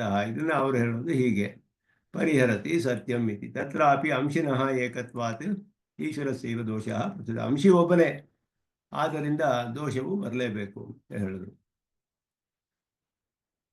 ದ್ವಾವಂಶವು ವ್ಯವಸ್ಥಿತವು ಇತಿ ಚೇತ್ ಅಸ್ತೇನ ಲಾಭ. ಎರಡು ಅಂಶಗಳು ಕೂಡ ವ್ಯವಸ್ಥಿತವಾಗಿದೆ. ಈಶ್ವರ ಅಂಶ ಅನುಪಯುಕ್ತವಾದದ್ದು, ಅದರಲ್ಲಿ ಪರಿಣಾಮ ಹೊಂದಿ ಜೀವವಾಗಿದೆಯಲ್ಲ, ಸಾಕ್ಷಾತ್ತಾಗಿ ಜೀವವೇ ಆಗಿದೆ. ಪರಿಣಾಮ ಹೊಂದಿ ಜೀವ ಆಗಿರೋ ಅಂಶವೇ ಬೇರೆ, ಪರಿಣಾಮ ಹೊಂದೇ ಇರುವ ಈಶ್ವರ ಅಂಶವೂ ಇದೆ. ಈ ಎರಡು ಅಂಶಗಳು ವ್ಯವಸ್ಥಿತವಾಗಿದೆ, ಒಂದರಲ್ಲಿ ದೋಷವಿದೆ, ಒಂದರಲ್ಲಿ ದೋಷವಿಲ್ಲ. ಏಕಸ್ಯೈವ ಏಕಾಂಶೇನ. ಹೀಗಿದ್ರೆ ಏನು ಲಾಭ, ಏನಾಗುತ್ತೆ ಅಂತ ಹೇಳ್ತಾರೆ. ಏಕಸ್ಯೈವ ಏಕೇನಾಂಶೇನ ನಿತ್ಯ ದುಃಖಿತ್ವಾತ್ ಅಂಶಾಂತರೇಣ ಸುಖಿತ್ವಮಪಿ ನ ಈಶ್ವರತ್ವಾಯ ಕಲ್ಪತೆ. ಈಶ್ವರ ಅಂತ ಹೇಗೆ ಹೇಳ್ತೀರಾ ನೀವು? ಸರ್ವಜ್ಞ, ಸತ್ಯ ಸಂಕಲ್ಪ, ಸಕಲ ಕಲ್ಯಾಣ ಗುಣಾಕರ ಅಂತ ಹೇಗೆ ಹೇಳ್ತೀರಾ? ಒಂದು ಭಾಗದಲ್ಲಿ ದೋಷ, ಒಂದು ಭಾಗದಲ್ಲಿ ನಿತ್ಯವೂ ದುಃಖ. ಇದಕ್ಕೆ ಹೇಳ್ತಾರೆ, ಯಥಾ ದೇವದತ್ತಸ್ಯ ಏಕಸ್ಮಿನ್ ಹಸ್ತೆ ಚಂದನ ಪಂಕಾನುಲೇಪ ಕೇಯೂರ ಕಟಕ ಅಂಗುಲೀಯಕ ಅಲಂಕಾರ. ಚೆನ್ನಾಗಿ ಅವನಿಗೆ ಒಂದು ಭಾಗದಲ್ಲಿ ಒಂದು ಕೈಗೆ ಕೇಯೂರವೇನು, ಕಟಕವೇನು, ಉಂಗುರಗಳೇನು, ಅಂಗುಲಿಗಳೇನು ಎಲ್ಲ ಹಾಕಿ ಚಂದನ ಪಂಕ ಎಲ್ಲ ಮಾಡಿ ಅದನ್ನೆಲ್ಲ ಲೇಪ ಮಾಡಿ ಚೆನ್ನಾಗಿ ಅಲಂಕಾರ ಮಾಡಿ ಒಂದು ಕೈಯನ್ನು ಏತಸ್ಯೈವ ಅನ್ಯಸ್ಮಿನ್ ಹಸ್ತೆ ಮುದ್ಗರಾಭಿಘಾತ. ಒಂದು ಕೊಡಲಿ ತೆಗೆದುಕೊಂಡು ಇನ್ನೊಂದು ಕೈಗೆ ಹೊಡೆಯೋದು ಮುದ್ಗರಾಭಿಘಾತ. ಹೀಗಾದರೆ ಏನಾಗುತ್ತೆ? ಅಷ್ಟೇ ಅಲ್ಲ, ಕಾಲ ನಲ ಜ್ವಾಲಾನು ಪ್ರವೇಶಶ್ಚ. ಪ್ರಳಯ ಕಾಲದ ಬೆಂಕಿ ಇದೆಯಲ್ಲ, ಅದರ ಜ್ವಾಲೆಗಳೆಲ್ಲ ಪ್ರವೇಶಿಸದೆ ಹೇಗಿರುತ್ತೆ? ಒಂದು ಕೈ ಎಲ್ಲ ಸುಟ್ಟೋಗಿರುತ್ತೆ, ಹೊಡೆದು ಸುಟ್ಟೋಗಿ ಕತ್ತರಿಸ್ಬಿಟ್ಟಿದೆ, ಒಂದು ಕೈಗೆ ಚೆನ್ನಾಗಿ ಅಲಂಕಾರ ಮಾಡಿದ್ದೀರಾ. ಈ ರೀತಿ ಆಗತ್ತೆ ಈಶ್ವರನಿಗೆ ಅಂತ ಹೇಳ್ತಾರೆ. ತದ್ವದೇವ ಈಶ್ವರಸ್ಯ ಸ್ಯಾತೀತಿ ಬ್ರಹ್ಮ ಅಜ್ಞಾನ ಪಕ್ಷಾತ್ ಅಪಿ ಪಾಪಿಯಾನಯಂ ಭೇದಾಭೇದ ಪಕ್ಷ. ಭಾಷಿಕಾರರಿಗೆ ಬಹಳ ದುಃಖ ಬರುತ್ತೆ ಈ ಪಕ್ಷ ಬಗ್ಗೆ ಹೇಳುವಾಗ. ಯಾದವ ಪ್ರಕಾಶರ ಪಕ್ಷದ ಬಗ್ಗೆ ಹೇಳುವಾಗ ಬ್ರಹ್ಮನ ಅಜ್ಞಾನ ಒಪ್ಕೊಂಡ್ರಲ್ಲ, ಆ ಪಕ್ಷಕ್ಕಿಂತ ಬಹಳ ದುಷ್ಟವಾದದ್ದು ಈ ಪಕ್ಷ. ಭೇದ ಬ್ರಹ್ಮನಿಗೆ ಸಾಕ್ಷಾತ್ತಾಗಿ ಭಾಗವನ್ನು ಹೇಳಿ, ಬ್ರಹ್ಮನಲ್ಲಿಯೇ ಸಾಕ್ಷಾತ್ತಾಗಿ ಒಂದು ಭಾಗದಲ್ಲಿ ದೋಷ, ಒಂದು ಭಾಗದಲ್ಲಿ ಕಲ್ಯಾಣ ಗುಣ, ಇದೆಲ್ಲ ಹೇಳಿ ಎಲ್ಲ ದೋಷಗಳು ಸಾಕ್ಷಾತ್ತಾಗಿ ಬರುತ್ತೆ ಅಂತ ಹೇಳ್ತೀರಲ್ಲ, ಈ ಭೇದ ಪಕ್ಷ ತುಂಬ ಅತ್ಯಂತ ದುಷ್ಟವಾದದ್ದು, ದೋಷ ಹೊಂದಿರೋದು ಅಂತ ಹೇಳ್ತಾರೆ. ಅಪರಿಮಿತ ದುಃಖಸ್ಯ ಪಾರಮಾರ್ಥಿಕತ್ವಾತ್, ಎಲ್ಲ ಪರಮಾರ್ಥ ಇವರ ಪಕ್ಷದಲ್ಲಿ. ಜೀವನು ಪರಮಾರ್ಥ, ಸಾಕ್ಷಾತ್ತಾಗಿ ಈಶ್ವರನ ಅಂಶ, ಎಲ್ಲ ದೋಷವೆಲ್ಲ ಪರಮಾರ್ಥ, ಎಲ್ಲ ಬ್ರಹ್ಮನಿಗೆ ಹೋಗಿ ಸೇರ್ಬೇಕು ಕಡೆಯಲ್ಲಿ. ಸಂಸಾರಿಣಾಂ ಅನಂತತ್ವೇನ ದುಸ್ತರತ್ವಾಚ, ಸಂಸಾರಿಗಳು ಅನಂತವಾಗಿದ್ದರಿಂದ ತಪ್ಪಿಸ್ಕೊಳ್ಳೋಕ್ಕಾಗೋದಿಲ್ಲ. ಈಶ್ವರನ ಅಂಶ ಒಂದು ಭಾಗ ನಿತ್ಯ ಸಂಸಾರಿಯಾಗಿರುತ್ತೆ, ಯಾವಾಗಲೂ ಯಾರೋ ಒಬ್ಬರು ಸಂಸಾರದಲ್ಲಿ ಇದ್ದೇ ಇರ್ತಾರೆ. ಜೀವನದಲ್ಲಿ ಈಶ್ವರನ ಒಂದು ಅಂಶ ಹಾಗೆಯೇ ಇರುತ್ತೆ ಯಾವಾಗಲೂ. ತಸ್ಮಾತ್ ವಿಲಕ್ಷಣೋಯಂ ಜೀವಾಂಶ ಇತಿ ಚೇತ್ ಆಗತೋಸಿ ತರ್ಹಿ ಮದೀಯಂ ಪಂಥಾನ್. ಇಲ್ಲ, ಜೀವನ ಅಂಶ ಅವನಿಗಿಂತ ವಿಲಕ್ಷಣನಾಗಿದ್ದಾನೆ ಅಂದರೆ ಹಾಗಾದ್ರೆ ನಮ್ಮ ದಾರಿಗೆ ಬಂದ ಹಾಗಾಯಿತು ಅಂತ ಹೇಳ್ತಾರೆ. ನಾವು ಅದನ್ನೇ ಹೇಳ್ತೀವಿ, ವಿಲಕ್ಷಣನಾಗಿದ್ದಾನೆ ಅಂತ ಹೇಳ್ಬಿಟ್ಟು ಸ್ವರೂಪದಲ್ಲಿ ದೋಷ ಪರಿಣಾಮ ಹೇಳಿದ್ರೇನೆ ಈ ದೋಷಗಳೆಲ್ಲ ಬರುತ್ತೆ. ಜೀವೇಶ್ವರಾಂಶಯೋ ವ್ಯವಸ್ಥಿತವಾದ ಜೀವನ ದೋಷ ನೈಶ್ವರ ಸ್ಪೃತಿ ಶಂಕತೆ ಅದರಲ್ಲೇ ಸ್ವಲ್ಪ ವಿವರಿಸ್ತಾರೆ. ಈಶ್ವರಸ್ಯ ಚೇತನತ್ವೇನ ಸ್ವಾಂಶ ಜೀವಗತ ಸರ್ವ ದುಃಖ ಪ್ರತಿಸಂಧಾತೃತ್ವಾತ್ ಅಂಶಾಂತರೇಣ ಸುಖಿತ್ವಂ ನೈಶ್ವರತ್ವಾಯ ಭವತಿ. ತನ್ನ ಅಂಶವೇ ಆದ ಜೀವನಲ್ಲಿ ಈಶ್ವರನು ಚೇತನತ್ವೇನ ಸ್ವಾಂಶ ಜೀವಗತ, ತನ್ನ ಅಂಶವಾದ ಜೀವನಲ್ಲಿ ಇರುವಂತಹ ಸರ್ವ ದುಃಖ ಪ್ರತಿಸಂಧಾತೃತ್ವಾತ್, ಎಲ್ಲ ದುಃಖವೂ ಇವನಿಗೆ ಅನುಭವ ಆಗಬೇಕು. ಯಾಕೆ ಅಂದರೆ ಇವನ ಸಾಕ್ಷಾತ್ ಅಂಶವೇ ಜೀವ, ಅವನಿಗೆ ಬರುವ ಎಲ್ಲ ದುಃಖವೂ ಈಶ್ವರನು ಕೂಡ ಚೇತನ ಆಗಿದ್ದಾನೆ, ಆದ್ದರಿಂದ ಎಲ್ಲವೂ ಅನುಭವ ಆಗಬೇಕು ಅವನಿಗೆ. ಇನ್ನೊಂದು ಅಂಶದಲ್ಲಿ ಸುಖವಾಗಿರ್ತಾನೆ ಅಂತ ಹೇಳಿದ್ರೆ ಇದು ಈಶ್ವರತ್ವವೇ ಆಗೋದಿಲ್ಲ. ಆಗ ಈಶ್ವರತ್ವ ಅನ್ನೋದೇನು? ಈಶ್ವರ ಜಾತಿಗೆ ಸೇರಿದ ಪದಾರ್ಥ ಹೇಗಿರಬೇಕು? ಶ್ರುತಿಯಲ್ಲಿ ಹೇಳಿರೋದು, ಯಾವ ದೋಷವೂ ಇಲ್ಲದೆ ಸಕಲ ಕಲ್ಯಾಣ ಗುಣಗಳನ್ನು ಹೊಂದಿ ಸರ್ವಜ್ಞ ಸತ್ಯ ಸಂಕಲ್ಪತ್ವಾದಿ ಗುಣಗಳನ್ನೆಲ್ಲ ಅಪಾದ ಪಾಪ ವಿಜರೋ ಮೃತ್ಯು ಶೋಕ ಹೀಗಿರಬೇಕು ಈಶ್ವರನ ಅಂಶ. ಒಂದು ಭಾಗ ಇಷ್ಟು ದೋಷ, ಒಂದು ಭಾಗದಲ್ಲಿ ಇದು ಅಂತ ಹೇಳೋದು ಈಶ್ವರತ್ವ ಅನ್ನೋದೇ ಹೋಗ್ಬಿಡುತ್ತೆ ಅಲ್ಲಿ. ಅದಕ್ಕೆ ದೃಷ್ಟಾಂತವನ್ನು ಹೇಳ್ತಾರೆ. ಐಹಿಕ ಅಲ್ಪಸುಖಸ್ಯ ಮೋಕ್ಷ ಸುಖಸ್ಯ ಚ ಸ್ಥಾನೆ ಚಂದನಾನುಲೇಪ ಅಂತ ಹೇಳಿದ್ರು. ಇಲ್ಲಿರುವ ಅಲ್ಪವಾದ ಸುಖವಾಗಲಿ ಮೋಕ್ಷ ಸುಖವೇ ಆಗಲಿ ಅದೆಲ್ಲಕ್ಕೂ ಕೂಡ ಚಂದನಾನುಲೇಪ ಅನ್ನೋ ಒಂದು ಉದಾಹರಣೆಯನ್ನು ಕೊಡ್ತಾರೆ ಅಂತ ಹೇಳಿದ್ರು. ಕೇಯೂರಾದಿ ಅಲಂಕಾರ, ಕೇಯೂರಾದಿ ಅಲಂಕಾರಗಳೆಲ್ಲ ಮೋಕ್ಷದಲ್ಲಿ ಬರೋ ಸುಖದಂತೆ, ಚಂದನವನ್ನೆಲ್ಲ ಮೈಗೆ ಸವರ್ಕೊಳ್ಳೋದು ಐಹಿಕ ಸುಖದಂತೆ. ಎರಡು ಸುಖಗಳು ಇದೆ ಅಂತ ಭಾಷೆಕಾರರು ಹೇಳ್ತಾ ಇದ್ದಾರೆ ಅಂತ ಸುದರ್ಶನ ಸೂರ್ಯ. ಚಂದನಾನುಲೇಪವನ್ನು ಹೇಳಿದ್ರು, ಕೇಯೂರಾದಿ ಅಲಂಕಾರವನ್ನು ಹೇಳಿದ್ರು. ಒಳ್ಳೆ ಬಂಗಾರ ಅಲಂಕಾರ ಎಲ್ಲ ಮಾಡಿದ್ರೆ ಅದು ಮೋಕ್ಷ ಸುಖ ಥರ ಇರುತ್ತೆ ಅಂತ ಹೇಳಿಬಿಟ್ಟು, ಐಹಿಕ ಅಲ್ಪ ದುಃಖ ನರಕ ಅನಂತ ದುಃಖಸ್ಥಾನೆ ಮುದ್ಗರಾಭಿಹತಿ ಕಾಲಾಗ್ನಿ ಪ್ರವೇಶಸ್ಯ. ಇದಕ್ಕೂ ಅದೇ ಹೇಳೋದು, ದುಃಖಗಳು ಎರಡು ವಿಧವಾಗಿದೆ, ಸುಖವೂ ಎರಡು ವಿಧವಾಗಿದೆ. ಅಲ್ಪವಾದ ಪರಿಮಿತವಾದ ಸುಖ ಇಲ್ಲಿ ಸಂಸಾರದಲ್ಲಿ, ಅಪರಿಮಿತವಾದ ಸುಖ ಅನ್ನೋದು ಮೋಕ್ಷದಲ್ಲಿ. ಅದೇ ರೀತಿ ಅಲ್ಪವಾದ ದುಃಖ ಇಲ್ಲಿ, ಅಪರಿಮಿತವಾದ ದುಃಖ ನರಕದಲ್ಲಿ. ಇದೆರಡಕ್ಕೂ ಎರಡೆರಡು ಉದಾಹರಣೆಗಳನ್ನು ಎರಡೆರಡು ಹೇಳಿದ್ದಾರೆ ಭಾಷೆಕಾರರು ಅಂತ ಸುದರ್ಶನ ಸೂರಿಗಳು ಹೇಳ್ತಾರೆ. ಮುದ್ಗರಾಭಿಹತಿ ಕಾಲಾಗ್ನಿ ಜ್ವಾಲಾನಲ ಪ್ರವೇಶ ಅಂತ ಹೇಳಿದ್ರು, ಆ ರೀತಿ ಅಂತ. ಹಾಗೆ ಭೇದಾಭೇದ ಪಕ್ಷಸ್ಯ ಪಾಪೀಯಸ್ತ್ವಂ ಉಪಪಾದಯತಿ. ಔಪಾಧಿಕ ಭೇದಾಭೇದವಾದಿನೋಪಿ ತುಲ್ಯಮಿದಂ ಪಾಪೀಯಸ್ತ್ವಂ ತಥೋಪಿ ಆಧಿಕ್ಯ ಬುದ್ಧಿಯ ಪಶ್ಚಾತ್ತನತ್ವಾತ್ ಅತ್ರೇದಂ ದೂಷಣ ಮುಕ್ತಂ ಅಂತ ಹೇಳಿದ್ರು. ಯಾಕೆ ಪಾಪಿಯಾನೇಯಂ ಪಕ್ಷ ಅಂತ ಹೇಳಿದ್ರು ಅಂದರೆ ಬ್ರಹ್ಮ ಅಜ್ಞಾನವಾದಪಿ ಅಂತ ಹೇಳಿದ್ರಲ್ಲ, ಔಪಾಧಿಕ ಭೇದವಾದಕ್ಕಿಂತ ಅಂತ ಅರ್ಥ. ಅದಕ್ಕಿಂತ ಅಧಿಕವಾದದ್ದು ಅಂದರೆ ಅದರ ನಂತರ ಬಂದಿರುವಂತಹ ಪಕ್ಷ ಆಗಿದೆ. ಅದರ ನಂತರ ಬಂದಿರುವ ಪಕ್ಷದಲ್ಲಿ ಈ ರೀತಿ ದೋಷಗಳನ್ನು ಹೇಳಿರೋದು ಬಹಳ, ಅದಕ್ಕೆ ಪಾಪಿಯಾನೇಯಂ ಪಕ್ಷ ಅಂತ ಹೇಳಿದರು. ಆಗತ್ಯ ಪರೇಣ ವಿಲಕ್ಷಣತ್ವ ಅಭ್ಯುಪಗಮಂ ತಸ್ಮಾತ್ ಅಭ್ಯುಪಗಮೇನ ಪ್ರತಿಪತ್ತಿಂ ದೂಷಯತಿ ಅಪಸಿದ್ಧಾಂತ ಪ್ರಸಂಗ ಆಗತೋಸಿ ಮದೀಯಂ ಬಂಧಾನಂ ಅಂತಂದು ಹೇಳಿದ್ರೆ, ನಾವು ಹೇಳೋದೆಲ್ಲ ಒಪ್ಕೊಂಡಂಗಾಗತ್ತೆ ಅಂತ ಹೇಳ್ತಾ ಇದ್ದಾರೆ. ನಿಮ್ಮ ಸಿದ್ಧಾಂತ ಎಲ್ಲ ತಪ್ಪಾಗುತ್ತೆ. ಆವಾಗ ವಿಲಕ್ಷಣ ಅಂತ ಹೇಳಿದ್ರೆ ಅಂಶಾಂಶಿ ಭಾವ ಹೋಗುತ್ತೆ, ಸ್ವಾಭಾವಿಕ ಭೇದ ಹೇಳೋಕ್ಕಾಗೋದಿಲ್ಲ ನೀವು ಹೇಳೋ ಹಾಗೆ, ಅದೆಲ್ಲ ವಿರುದ್ಧವಾಗುತ್ತೆ ಅಂತ ಹೇಳ್ತಾ ಇದ್ದಾರೆ. ಈಶ್ವರಸ್ಯ ಸ್ವರೂಪೇಣ ತಾದಾತ್ಮ್ಯ ವರ್ಣನೆ ಸ್ಯಾದಯಂ ದೋಷಃ. ಇದನ್ನೇ ಹೇಳ್ತಿದ್ರಲ್ಲಿ, ಸ್ವರೂಪದಲ್ಲಿಯೇ ತಾದಾತ್ಮ್ಯವನ್ನು ಹೇಳಿದ್ರೆ ಈ ದೋಷಗಳೆಲ್ಲ ಬರುತ್ತೆ ನಿಮಗೆ. ಆತ್ಮಶರೀರ ಭಾವೇನತು ತಾದಾತ್ಮ್ಯ ಪ್ರತಿಪಾದನೆಯನ್ನ ಕಶ್ಚಿತ್ ದೋಷ. ಇದು ಭಾಷ್ಯಕಾರರು ಸ್ಪಷ್ಟಪಡಿಸ್ತಾರೆ ನಮ್ಮ ಸಿದ್ಧಾಂತವನ್ನು. ಆತ್ಮಶರೀರ ಭಾವದಿಂದ ತಾದಾತ್ಮ್ಯ ಅನ್ನೋದನ್ನು ಹೇಳಿದ್ರೆ ಯಾವ ರೀತಿಯಾದ ದೋಷವೂ ಬರೋದಿಲ್ಲ. ಪ್ರತ್ಯುತ ಆತ್ಮಶರೀರ ಭಾವಕ್ಕೆ ಶ್ರುತಿ ಪ್ರಮಾಣವೇ ಇದೆ, ನೇರವಾಗಿ ಅನೇಕ ಪ್ರಮಾಣಗಳು ಇದೆ. ಶರೀರ ಅನ್ನುವ ಶಬ್ದವನ್ನೇ ಉಪಯೋಗಿಸುತ್ತೆ. ಹಾಗೆಯೇ ಸ್ಮೃತಿಗಳಲ್ಲಿ ತನು ಅನ್ನುವ ಶಬ್ದ, ಅಂಶ ಅನ್ನುವ ಶಬ್ದ, ಶ್ರುತಿಯು ಅಂಶ ಶಬ್ದವನ್ನು ಸ್ಮೃತಿಗಳಲ್ಲಿ ಅಂಶ ಅನ್ನುವ ಶಬ್ದವಿದೆ, ಶಕ್ತಿ ಎನ್ನುವ ಶಬ್ದವಿದೆ. ಈ ರೀತಿ ಬೇಕಾದಷ್ಟು ಶಬ್ದಗಳು, ಕಾಯ ಅನ್ನುವ ಶಬ್ದವಿದೆ, ರೂಪ ಅನ್ನುವ ಶಬ್ದವಿದೆ. ಇದೆಲ್ಲವೂ ಕೂಡ ಪರ್ಯಾಯ ಪದಗಳು ಶರೀರಾತ್ಮ ಭಾವವನ್ನು ವಿಧ ವಿಧವಾಗಿ ಪ್ರತಿಪಾದನೆ ಮಾಡಿದೆ ಪ್ರಮಾಣಗಳಲ್ಲಿ. ಪ್ರತ್ಯುತ ನಿಖಿಲ ಭುವನ ನಿಯಮನಾದಿ ಮಹಾನ್ ಗುಣಗಣ ಪ್ರತಿಪಾದಿತೋ ಭವತಿ. ಶರೀರಾತ್ಮ ಭಾವದಿಂದ ಮಾಡಿದ್ರೆ ಯಾವ ದೋಷವೂ ಇರೋದಿಲ್ಲ, ಅಷ್ಟೇ ಅಲ್ಲ ಸಕಲ ಕಲ್ಯಾಣ ಗುಣಗಳು ಇರುತ್ತೆ ಅನ್ನೋದು ತಿಳಿಯುತ್ತೆ. ನಿಖಿಲ ಭುವನ ನಿಯಮನಾದಿ ಮಹಾನ್ ಗುಣಗಣ, ಮಹತ್ತಾದ ಗುಣಗಳೆಲ್ಲ ಅದರಿಂದ ಸಿದ್ಧಿಸುತ್ತೆ. ಈಶ್ವರನಿಗೆ ಎಲ್ಲ ಜಗತ್ತನ್ನು ಕೂಡ ನಿಯಮನ ಮಾಡೋದು ಮೊದಲಾದದ್ದು. ಆತ್ಮನಾಗಿರೋದ್ರಿಂದ ಎಲ್ಲವನ್ನು ನಿಯಮನ ಮಾಡ್ತಾನೆ.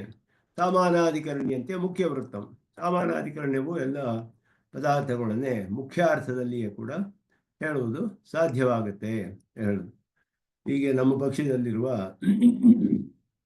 ಭವತ್ ಪಕ್ಷೇತು ಅಭೇದ ಶ್ರುತಿ ಅಮುಖ್ಯ ಅರ್ಥ ಸ್ಯಾತ್ ಅಂತ ಅರ್ಥ. ಅಲ್ಲಿ ಮುಖ್ಯ ಅರ್ಥ ಬರೋಕ್ಕೆ ಹೇಳೋಕ್ಕಾಗೋದಿಲ್ಲ ನೀವು.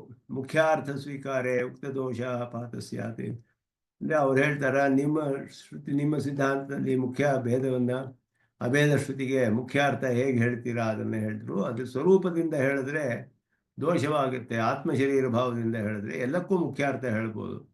ಸ್ವರೂಪೇಣ ತಾದಾತ್ಮ್ಯ ವರ್ಣನೆ ತಮ್ಮ ದೋಷಂ ಅನುಮನ್ಯತೆ. ಸ್ವರೂಪದಲ್ಲಿ ಹೇಳಿದ್ರೆ ಆ ದೋಷ ಬರುತ್ತೆ. ತರಿ ಕಥಂಭವತ ತಾದಾತ್ಮ್ಯ ವರ್ಣ್ಯತೆ, ನೀವು ಹೇಗೆ ತಾದಾತ್ಮ್ಯ ಹೇಳ್ತೀರಾ ಅಂತ ಹೇಳಿದ್ರೆ ಆತ್ಮಶರೀರ ಭಾವೇನ.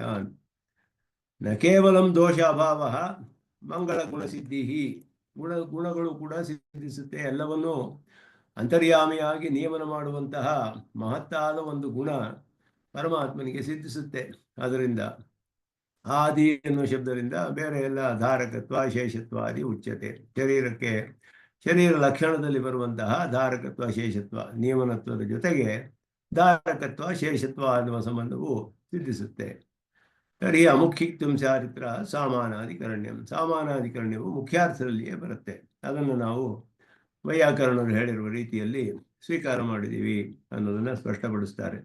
ಇದು ಯಾದವ ಪ್ರಕಾಶರ ಒಂದು ಮತದ ಇರುವಂತಹ ದೋಷಗಳನ್ನೆಲ್ಲ ಇಲ್ಲಿಯವರೆಗೂ ಈಗ ಹೇಳಿದ್ರು. ಇದಾದ ಮೇಲೆ ಈಗ ಒಂದು ಸಾಮಾನ್ಯವಾಗಿ ಭಿನ್ನಾಭಿನ್ನತ್ವ ಅನ್ನೋದು ಈ ಭೇದವಾದಿಗಳು ಎಲ್ಲ ಒಪ್ಕೊಂಡಿರುವಂತಹ ಈ ಸಾಮಾನ್ಯವಾದ ಭೇದ ಅದನ್ನ ಈಗ ನಿರಾಕರಣೆ ಮಾಡ್ತಾರೆ. ಅಪಿಚ ಇದು ಸ್ವಲ್ಪ ಶಾಸ್ತ್ರೀಯವಾದ ರೀತಿಯಲ್ಲಿ ಮಾಡ್ತಾರೆ ಭಾಷಿಕಾರರು.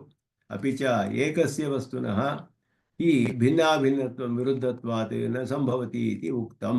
ಹಿಂದೆಯೇ ಅದನ್ನ ಹೇಳಿ ಆಗಿದೆ. ಭೇದ ಪರತ್ವ ಭೇದ ಅನ್ನೋದು ಪೂರ್ವ ಪಕ್ಷಿಗಳು ಹೇಳುವಂತಹ ಇತರ ದರ್ಶನಗಳು ಹೇಳುವಂತಹ ರೀತಿ, ಅದರಲ್ಲಿ ದೋಷಗಳಿದೆ.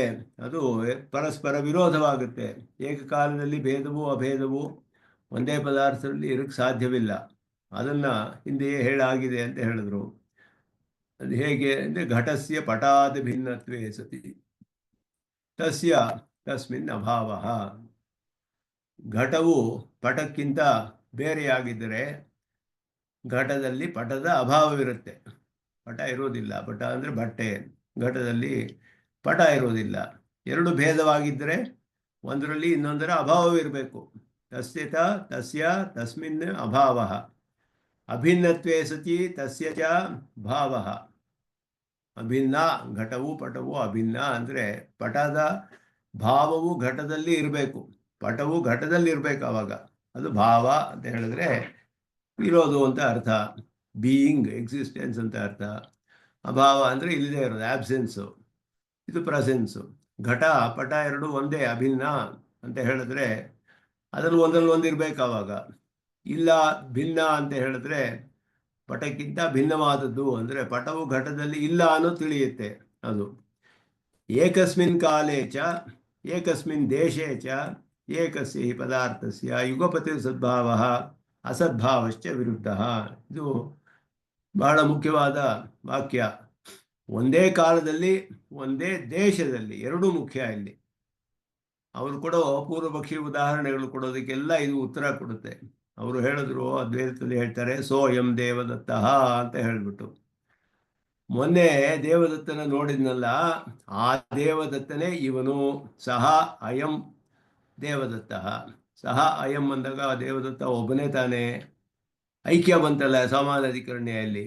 ಸಹ ಅನ್ನಕ್ಕೂ ಅಯಂ ಅನ್ನಕ್ಕೂ ದೇವದತ್ತ ಹಾಗೆ ಸಮಾನಾಧಿಕರಣದಲ್ಲಿ ಐಕ್ಯ ತಾನೇ ಹೇಳಬೇಕು. ಸ್ವಯಂ ದೇವದತ್ತ ಅಂತ ಹೇಳಿದ್ರೆ ಕಾಲ ವಿಶಿಷ್ಟತ್ವ ಇದೆ. ಇವರು ಭೂತಕಾಲ ವಿಶಿಷ್ಟನಾದ ದೇವದತ್ತ ಸಹ ಅನ್ನೋ ಶಬ್ದದಿಂದ ಹೇಳಲ್ಪಟ್ಟಿದ್ದಾನೆ. ಅಯಂ ಅನ್ನೋದು ವರ್ತಮಾನ ಕಾಲ ವಿಶಿಷ್ಟನಾದ ದೇಶ ದೇವದತ್ತ. ಅವನು ಬೇರೆ ಒಂದು ದೇಶದಲ್ಲಿ ಇರಬಹುದು, ಇವನು ಬೇರೆ ಒಂದು ದೇಶದಲ್ಲಿ ನೋಡಿರ್ಬಹುದು, ಅಥವಾ ಒಬ್ಬ ದೇಶದಲ್ಲಿರೋ ಪದಾರ್ಥ ಇನ್ನೊಂದು ದೇಶದಲ್ಲಿ ಇರ್ಬೋದು. ಇದೇ ಅದೇ ಅದು ಇದೆ ಅಂತ ಹೇಳಿದ್ರೆ, ಇಲ್ಲಿರೋ ಪುಸ್ತಕವೇ ಅಲ್ಲಿಯೂ ಇದೆ ಅಂತ ಹೇಳಿದ್ರೆ, ಇಲ್ಲಿರೋ ಪುಸ್ತಕಕ್ಕೂ ಅಲ್ಲಿರೋ ಪುಸ್ತಕಕ್ಕೂ ಐಕ್ಯವಿಲ್ಲ. ಅದು ದೇಶದಲ್ಲಿ ಭೇದ ಬಂತು. ಈ ದೇಶ ವಿಶಿಷ್ಟವಾದ ಈ ಪುಸ್ತಕ ಇದೆ, ಇದೇ ಪುಸ್ತಕ ಇನ್ನೊಂದು ಕಡೆ ಇರಬಹುದು, ಇದ್ರ ಕಾಪಿ ಒಂದಿರಬಹುದು. ಅದು ದೇಶ ವಿಶಿಷ್ಟವಾಯಿತು. ಇದು ದೇಶ ವಿಶಿಷ್ಟತ್ವ. ಕೆಲವು ಸತಿ ಕಾಲ ವಿಶಿಷ್ಟತ್ವ ಇಟ್ಕೊಂಡು ಬರುತ್ತೆ. ಆ ರೀತಿ ಸಮಾನಾಧಿಕರಣಿಗಳಲ್ಲಿಯೂ ಬರುತ್ತೆ. ಈ ಉದಾಹರಣೆಗಳೆಲ್ಲ ಪೂರ್ವ ಪಕ್ಷಿ ಕೊಡ್ತಾರೆ ಇದಕ್ಕೆಲ್ಲ. ಇಲ್ಲಿ ಅದರಿಂದ ಇಲ್ಲಿ ದೇಶ ಕಾಲ ಎರಡನ್ನೂ ಹೇಳಿದ್ರು. ಒಂದೇ ಕಾಲದಲ್ಲಿ ಒಂದೇ ದೇಶದಲ್ಲಿ ಭೇದವೂ ಅಭೇದವೂ ಇರಕ್ಕೆ ಸಾಧ್ಯವಿಲ್ಲ. ಇಲ್ಲಿಯೇ ದೇವದತ್ತನು ನಿನ್ನೆ ನೋಡಿದವನು ಇವತ್ತು ನೋಡಿದವನು ಒಬ್ಬನೇ ಅಂತ ಹೇಳಿದ್ರೆ, ಅವನು ಆ ಕಾಲದಲ್ಲಿ ಇದ್ದ, ಆವಾಗ ನೋಡಿದ್ದು ಕಾಲ ವಿಶಿಷ್ಟತ್ವ ಬಂತಲ್ಲಿ. ಆದ್ದರಿಂದ ಏಕಕಾಲದಲ್ಲಿ ಏಕದೇಶದಲ್ಲಿ ಭೇದ ಅಭೇದ ಒಂದೇ ಪದಾರ್ಥದಲ್ಲಿ ಇರಕ್ಕೆ ಸಾಧ್ಯವಿಲ್ಲ. ಅದನ್ನ ಇಲ್ಲಿ ಹೇಳ್ತಿದ್ದಾರೆ. ಪದಾರ್ಥಸ್ಯ ಯುಗಪತ್ ಸದ್ಭಾವ ಅಸದ್ಭಾವಶ್ಚ ವಿರುದ್ಧ. ಏಕಕಾಲೇ ಏಕಸ್ಮಿನ್ ಕಾಲೇ ಏಕಸ್ಮಿನ್ ದೇಶೆ. ಎರಡು ಬಹಳ ಪ್ರಧಾನವಾದದ್ದು ಈ ವಾಕ್ಯ. ಅದಕ್ಕೆ ಅವರು ಪೂರ್ವ ಪಕ್ಷಿ ಹೇಳೋದು ಈ ರೀತಿ, ಜಾತ್ಯಾತ್ಮನ ಭಾವ ವ್ಯಕ್ತಿಯಾತ್ಮನ ಚ ಅಭಾವ ಇತಿ ಚೇತ್ ಅಂತ ಹೇಳಿದ್ರು. ಇದು ಟೆಕ್ನಿಕಲ್ ಆಗಿ ವಿವರಿಸ್ತಾರೆ ಇಲ್ಲಿ. ಬಹಳ ಸ್ವಲ್ಪ ಕಷ್ಟ ಇದು. ಜಾಗರೂಕವಾಗಿ ನಾವು ಒಂದು ಒಳ್ಳೆ ಅವಧಾನದಿಂದ ನೋಡ್ಬೇಕು ಇದನ್ನ. ಜಾತ್ಯಾತ್ಮನ ಭಾವ ವ್ಯಕ್ತಿಯಾತ್ಮನ ಚ ಅಭಾವ. ಭಾವ ಅಂದ್ರೆ ಏನು? ಭಾವ ಅಂತಂತ ಹೇಳಿದ್ರೆ ಅಭಿನ್ನ ಅಂತ ಅರ್ಥ. ಘಟಾತ್ ಘಟಸ್ಯ ಪಟಾತ್ ಭಿನ್ನತ್ವೇ ಸತಿ ಅಭಾವ, ಅಭಿನ್ನತ್ವೇ ಸತಿ ಭಾವ ಅಂತ ಹೇಳಿದ್ರು. ಭಾವ ಅಂದ್ರೆ ಅಭಿನ್ನ ಅಂತ ಅರ್ಥ. ಘಟಕ್ಕೂ ಪಟಕ್ಕೂ ಅಭಿನ್ನವಾಗಿದ್ದರೆ ಭಾವ ಅಂತ ಅರ್ಥ. ಜಾತ್ಯಾತ್ಮನ ಭಾವ ಅಂತ ಹೇಳಿದ್ರು. ಜಾತಿಯ ರೂಪದಲ್ಲಿ ಅಭಿನ್ನವಾಗಿದೆ, ವ್ಯಕ್ತಿಯ ರೂಪದಲ್ಲಿ ಭಿನ್ನವಾಗಿದೆ. ವ್ಯಕ್ತಿಯಾತ್ಮನ ಅಭಾವ. ಎರಡು ಹಸುಗಳಿದೆ, ಈ ಹಸು ಒಂದು, ಇನ್ನೊಂದು ಹಸು ಒಂದು ಪಕ್ಕದಲ್ಲಿ. ಎರಡು ವ್ಯಕ್ತಿಗಳು ಬೇರೆ ಬೇರೆ. ಆ ವ್ಯಕ್ತಿ ಈ ವ್ಯಕ್ತಿಯಲ್ಲಿ ಇಲ್ಲ, ಆ ಜಾತಿ ಈ ಜಾತಿಯಲ್ಲಿ ಇದೆ ಅಂತ ಹೇಳ್ತಾರೆ ಅವರು. ಜಾತ್ಯಾತ್ಮನ ಭಾವ ಅಂದರು. ಆ ಜಾತಿಗೂ ಈ ಜಾತಿಗೂ ಅದು ಇದರಲ್ಲೇ ಇದೆ. ಆ ಜಾತಿ ವ್ಯಕ್ತಿ ಬೇರೆ ಬೇರೆಯಾಗಿದೆ. ವ್ಯಕ್ತಿಯಾತ್ಮನ ಭೇದ. ಒಂದು ಪದಾರ್ಥದಲ್ಲಿ ಜಾತಿ ಅನ್ನೋದರಲ್ಲಿ ಇದು ಭಾವ ಅಂದರೆ ಅಭೇದ, ವ್ಯಕ್ತಿಯಲ್ಲಿ ಭೇದ. ಭೇದ ಎರಡು ಇದೆಯಲ್ಲ ಒಂದೇ ಪದಾರ್ಥದಲ್ಲಿ ಅಂತ ವಾದ ಮಾಡ್ತಾರೆ ಅವರು. ಜಾತ್ಯಾತ್ಮನ ಭಾವ. ಎಲ್ಲ ಜಾತಿಗಳು ಈ ಪದ ಎಲ್ಲ ಒಂದು, ಎಲ್ಲದರಲ್ಲೂ ಇರೋದು ಒಂದೇ ಜಾತಿ, ಆದರೆ ವ್ಯಕ್ತಿಗಳು ಬೇರೆ ಬೇರೆ ಅಂತ ಹೇಳಿದ್ರು. ಆದರೆ ಜಾತಿ ಅನ್ನೋದು ಏನು, ಅದುವೇ ಮುಖ್ಯ ಅಲ್ಲಿ. ಸಂಸ್ಥಾನ ಅಂತ ಹೇಳ್ತೀವಿ ನಾವು. ಸಂಸ್ಥಾನ ಅನ್ನೋದು ಜಾತಿ. ರೂಪ ಅನ್ನೋದು ಜಾತಿ ಅಂತ ಹೇಳೋದು. ಸಾಮಾನ್ಯವಾಗಿ ಜಾತಿ ಒಂದೇ ಅಂತ ಹೇಳಿದ್ರು, ರೂಪಗಳಲ್ಲಿ ವ್ಯತ್ಯಾಸ ಬರುತ್ತೆ. ಹಸುಗಳ ಉದಾಹರಣೆ ಕೊಡ್ತಾರೆ ಇಲ್ಲಿ. ಒಂದು ಮುರಿದ ಕೊಂಬಿನ ಹಸು ಇದೆ, ಒಂದು ಪೂರ್ಣವಾದ ಕೊಂಬು, ಅರ್ಧ ಕೊಂಬು ಅಥವಾ ಪೂರ್ಣ ಕೊಂಬಿರುವಂತಹ ಹಸು ಇದೆ. ಮುರಿದ ಕೊಂಬೆ ಇಲ್ಲದೆ ಇರೋ ಹಸು ಇದೆ. ಮುಂಡ ಅಂತ ಹೇಳಿದ್ರೆ ಇಲ್ಲಿ ಜಾತಿ ಮುಂಡ ಅಂತ ಹೇಳಿದ್ರೆ ಕೊಂಬಿಲ್ಲದೆ ಇರುವಂತಹ ಹಸು ಅಂತ ಅರ್ಥ. ಮುಂಡೋಗೌಹು ಅಂತ ಹೇಳಿದ್ರೆ ಕೊಂಬಿಲ್ಲದ ಹಸು. ಖಂಡೋಗೌಹು ಅಂದ್ರೆ ಕೊಂಬು ಅರ್ಧ ಮುರಿದಿರುವಂತಹ ಹಸು. ಮುಂಡೇ ವ್ಯಕ್ತ್ಯಾಚ ಅಭೇದೆ ಖಂಡೇ ಮುಂಡಸ್ಯಾಪಿ ಸದ್ಭಾವ ಪ್ರಸಂಗ. ಇದು ಉದಾಹರಣೆ ಹೀಗೆ ಕೊಡೋದಿಲ್ಲ. ಶಾಸ್ತ್ರದಲ್ಲಿ ಹೇಳುವಾಗ ನ್ಯಾಯದ ರೀತಿಯಲ್ಲಿ ಇದೆಲ್ಲ ನಿರೂಪಣೆ ಮಾಡ್ತಾರೆ ತರ್ಕಗಳಲ್ಲಿ. ವ್ಯಕ್ತ್ಯಾತ್ಮನ ಜಾತ್ಯಾತ್ಮನ ಭಾವ, ವ್ಯಕ್ತ್ಯಾತ್ಮನ ಅಭಾವ. ಭಾವ ಅಭಾವ ಎರಡು ಬಂತಲ್ಲ ಒಂದು ಪದಾರ್ಥದಲ್ಲಿ ಅಂತ ಹೇಳಿದ್ರು. ವ್ಯಕ್ತಿಗಳಲ್ಲಿ ಬೇರೆ ವ್ಯಕ್ತಿಗಳು ಇಲ್ಲಿಲ್ಲ, ಜಾತಿ ಇಲ್ಲಿದೆ, ಎಲ್ಲ ಜಾತಿಯಲ್ಲೂ ಇರೋದು ಇಲ್ಲೂ ಇದೆ ಅಂತ ಹೇಳಿದ್ರು. ಜಾತಿಯ ಒಂದು ದೃಷ್ಟಿಯಿಂದ ಅಭಿನ್ನ ಅಭೇದ, ವ್ಯಕ್ತಿಯ ದೃಷ್ಟಿಯಿಂದ ಭೇದ, ಈ ರೀತಿ ಹೇಳಿದ್ರೆ ಜಾತೇಹೇ ಮುಂಡೇನ ವ್ಯಕ್ತಿಯ ಚ ಅಭೇದೇ ಸತಿ ಅಂತ ಹೇಳಿದ್ರು. ಮುರಿದು ಕೊಂಬೆ ಇಲ್ಲದೆ ಹಸು ಇದೆ ಒಂದು. ಕೊಂಬಿಲ್ಲದ ಹಸು ಯಾವುದಿದೆಯೋ ಆ ಕೊಂಬಿಲ್ಲ ಅಂತ ಹೇಳೋದು ಅದರ ರೂಪವಾಯ್ತದು. ಆ ರೂಪ ಅದು ಹಸುವಿನ ಜಾತಿಗೆ ಸೇರಿದ್ರೂ ಕೂಡ ಅದರಲ್ಲಿರುವ ಸಂಸ್ಥಾನ ಅನ್ನೋದರಲ್ಲಿ ವ್ಯತ್ಯಾಸವಿದೆ. ಸಂಸ್ಥಾನವನ್ನ ಆ ರೀತಿ ನಿರೂಪಣೆ ಮಾಡೋದಿಲ್ಲ, ಅದಕ್ಕೊಂದು ಅಸಾಧಾರಣವಾದ ಆಕಾರ ಹೇಳಬೇಕು. ಅದಕ್ಕೆ ಗೌಹು ಅಂತ ಹೇಳಿದ್ರೆ ಅಸಾಧಾರಣವಾದ ಲಕ್ಷಣ ಇರಬೇಕು ಅದಕ್ಕೆ, ಸಾಸ್ನಾದಿಮತ್ವಂ ಅಂತ ಹೇಳಿ. ಆದರೆ ಇವರು ಹೇಳೋದು ಎಲ್ಲ ಆ ರೀತಿ ಎಲ್ಲ. ಖಂಡ ಮುಂಡ ಎರಡು ಹಸುಗಳಿದೆ, ಖಂಡತ್ವ ಮುಂಡತ್ವ ಅನ್ನೋದೇ ಅವಾಗ ಅದ್ರ ಜಾತಿಯನ್ನೇ ತಿಳಿಸ್ಬೇಕು. ಅದರ ಹೇಳುವಾಗ ಅವರು ಅಭೇದ ಅಂತ ಹೇಳುವಾಗ ಇಲ್ಲಿ ಹೇಳ್ತಾರೆ, ಜಾತೇಹೇ ಮುಂಡೇನ ಚ ಅಭೇದೇ ಸತಿ ಮುಂಡೇನ ವ್ಯಕ್ತಿಯ ಅಂತ ಹೇಳಿದ್ರು. ಮುರಿದ ಕೊಂಬಿನ ಹಸುವಿನೊಡನೆ ಜಾತಿಗೆ ಅಭೇದವಿದೆ ಅಂತ ಹೇಳಿದ್ರೆ ಖಂಡೆ ಮುಂಡಸ್ಯಾಪಿ ಸದ್ಭಾವ ಪ್ರಸಂಗ ಅಂತ ಹೇಳಿದ್ರು. ಗೋತ್ವ ಅನ್ನೋದು ಬಿಡಿ, ಖಂಡತ್ವ ಮುಂಡತ್ವ ಅನ್ನೋ ತಗೊಳ್ಳಿ. ವ್ಯಕ್ತಿ ಜಾತಿಗೂ ಖಂಡತ್ವಕ್ಕೂ ವ್ಯತ್ಯಾಸ ಬರೋದಿಲ್ಲ. ಆವಾಗ ಜಾತಿಗೂ ಮುಂಡತ್ವಕ್ಕೂ ವ್ಯತ್ಯಾಸ ಬರೋದಿಲ್ಲ, ಒಂದರಲ್ಲಿ ಒಂದಿರ್ಬೇಕಾಗುತ್ತೆ. ಆವಾಗ ಖಂಡತ್ವವು ಮುಂಡತ್ವವು ಎರಡರಲ್ಲೂ ಒಂದರಲ್ಲೇ ಇರಬೇಕಾಗ. ಖಂಡೇನ ಚ ಜಾತೇಹೇ, ಇದನ್ನ ಸುದರ್ಶನ ಸ್ವಲ್ಪ ವಿವರಿಸ್ತಾರೆ ಅರ್ಥ ಆಗೋ ಹಾಗೆ. ಇದು ಸ್ವಲ್ಪ ಇದು ಕ್ಲಿಷ್ಟವಾದ ಭಾಷೆ. ಖಂಡೇನ ಚ ಜಾತೇಹೇ ಅಭಿನ್ನತ್ವೇ ಸದ್ಭಾವ ಭಿನ್ನತ್ವೇ ಅಸದ್ಭಾವ. ಮುರಿದು ಕೊಂಬಿದ ಹಸು ಇದೆ ಖಂಡ ಅಂತ ಹೇಳೋದು, ಅದಕ್ಕೂ ಜಾತಿಗೂ ಅಭಿನ್ನತ್ವ ಅಂದ್ರೆ ಖಂಡತ್ವವು ಈ ಜಾತಿ ಇದರಲ್ಲಿ ಇರಬೇಕು, ಭಿನ್ನತ್ವೇ ಅಸದ್ಭಾವ, ಭೇದವಾಗಿದ್ದರೆ ಇರದೇ ಇರಬಾರ್ದು. ಆಗೇನಾಗುತ್ತೆ ಅಂದ್ರೆ ಅಶ್ವೇ ಮಹಿಷತ್ವಸ್ಯ ಐತಿ ವಿರೋಧೋ ದುಷ್ಪರ್ಯರಹ. ಅಶ್ವತ್ವವು ಮಹಿಷತ್ವದಲ್ಲಿ ಇರಬೇಕಾಗತ್ತೆ. ಅವಾಗ ಖಂಡತ್ವಕ್ಕೂ ಮುಂಡತ್ವಕ್ಕೂ ವ್ಯತ್ಯಾಸ ಬರೋದಿಲ್ಲ. ಖಂಡೋಗೌಹು ಮುಂಡೋಗೌಹು ಅಂತ ಹೇಳ್ತೀವಲ್ಲ, ಆವಾಗ ಖಂಡತ್ವ ಮುಂಡತ್ವ ಅನ್ನೋದು ಅವ್ರು ಹೇಳಿದ್ರು. ಖಂಡೇನ ಜಾತೇಹೇ ಅಭಿನ್ನತ್ವೇ, ಖಂಡತ್ವಕ್ಕೂ ಜಾತಿಗೂ ಭಿನ್ನವಿಲ್ಲ ಅಂತ ಹೇಳಿದ್ರು. ಭಿನ್ನತ್ವೇ ಸತಿ ಅಸದ್ಭಾವ ಅಂತ ಹೇಳಿದ್ರು. ಭೇದವಾಗಿದ್ರೆ ಇರಬಾರ್ದು. ಆವಾಗ ಖಂಡತ್ವವು ಇದೇ ರೀತಿ ಮುಂಡತ್ವಗೂ ಬರುತ್ತೆ. ಮುಂಡತ್ವ ಅನ್ನೋದಕ್ಕೂ ಜಾತಿಗೂ ಅಭೇದ ಹೇಳಬೇಕು, ಮುಂಡತ್ವಕ್ಕೂ ವ್ಯಕ್ತಿಗೂ ಭೇದ ಹೇಳಬೇಕು. ಆಗ ಮುಂಡತ್ವವು ಖಂಡತ್ವವು ಒಂದೇ ಆಯಿತು. ಇದು ಹೇಗೆ ಅಂದ್ರೆ A=C, C=D ಅಂದ್ರೆ A=D ಆಗುತ್ತೆ. ಆ ರೀತಿ ಆಗುತ್ತೆ. ಇದು ಹೀಗೆ ಬರುತ್ತೆ. ಇಲ್ಲೊಂದು ಪ್ರಶ್ನೆ ನನಗೆ. ಹೇಳಿ. ಖಂಡತ್ವ ಮುಂಡತ್ವ ಅನ್ನೋದು ವಿಶೇಷಣ, ಆದ್ರೆ ಅಶ್ವ ಮಹಿತ್ವ ಅನ್ನೋದು ವ್ಯಕ್ತಿಗಳಲ್ಲಿ ವಿಶೇಷ ಗುಣ ಇರ್ಬೋದು. ಇದೆರಡು ಹೇಗೆ? ಅಶ್ವತ್ವ ಅನ್ನೋದು ಜಾತಿಯಲ್ಲಿ, ಅಶ್ವತ್ವ ಮಹಿಷತ್ವ ಅನ್ನೋದು.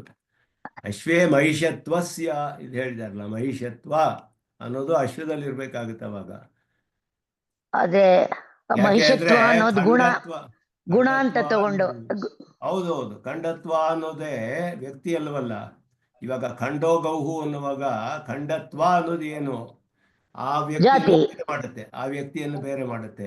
ಜಾತಿಯಲ್ಲಿ ಅಭೇದ ಅಂದ್ರೆ ಖಂಡತ್ವಕ್ಕೂ ಮುಂಡತ್ವಕ್ಕೂ ವ್ಯತ್ಯಾಸ ಇರೋದಿಲ್ಲ, ಅವಾಗ ಒಂದೇ ಆಗ್ಬೇಕು. ಅವಾಗ ಅದ್ರ ಸರಿ. ಆದ್ರೆ ಖಂಡತ್ವ ಮುಂಡತ್ವ ಅನ್ನೋದು ವಿಶೇಷಣ, ಅಶ್ವ ಅನ್ನೋದು ವ್ಯಕ್ತಿಗಳಲ್ವಾ?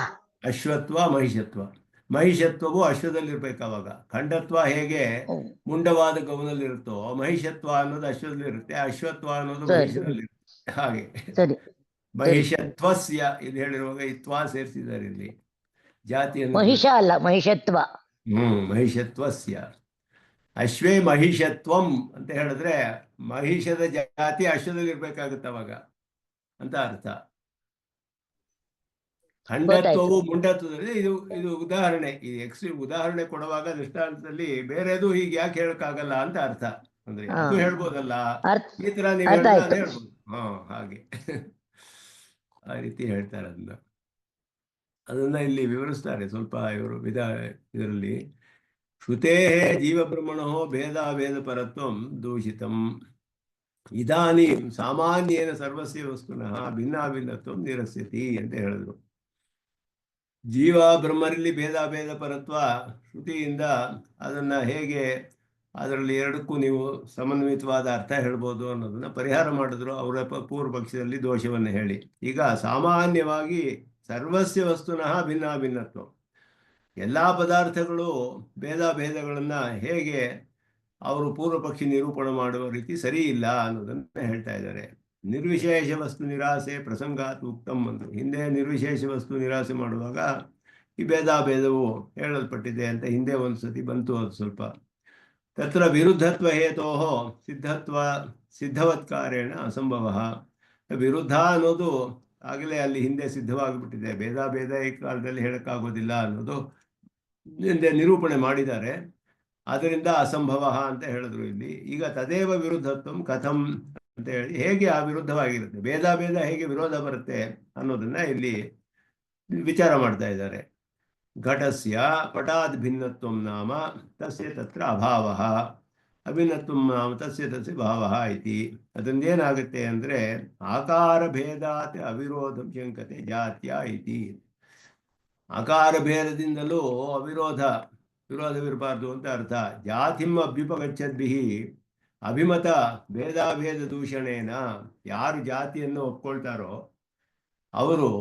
ಅವರಿಗೆ ಇಷ್ಟವಾದ ಅವರಿಂದ ಒಪ್ಕೊಂಡು ಅವರ ಅಭಿಪ್ರಾಯದಲ್ಲಿ ಸರಿ ಅಂತ ಅನಿಸಿರುವಂತಹ ಭೇದಾಭೇದವನ್ನ ದೂಷಣೆ ಮಾಡ್ತಾ ಇದ್ದಾರೆ ಇಲ್ಲಿ. ತಾಮ್ ಅನಭ್ಯುಪಗಚ್ಚದ್ಭಿ ಅಭಿಮತ ಭೇದಾಭೇದೋಪಿ ಪ್ರತಿಕ್ಷಿಪ್ತ ಸ್ಯಾತ್. ಜಾತಿ ಒಪ್ಕೊಳ್ಳೋರು ಒಪ್ಕೊಳ್ದೇ ಇರೋರು ಎರಡೂ ಹೇಗೆ ಅವರು ಒಪ್ಕೊಂಡಿದ್ದಾರೆ ಜಾತಿ ಅನ್ನೋ ವಿಷಯದ ಶಂಕರ ಪಕ್ಷದ ಇದು ಮಾಡುವಾಗಲೂ ಜಾತಿ ವಿಷಯದಲ್ಲಿ ಬಂತು.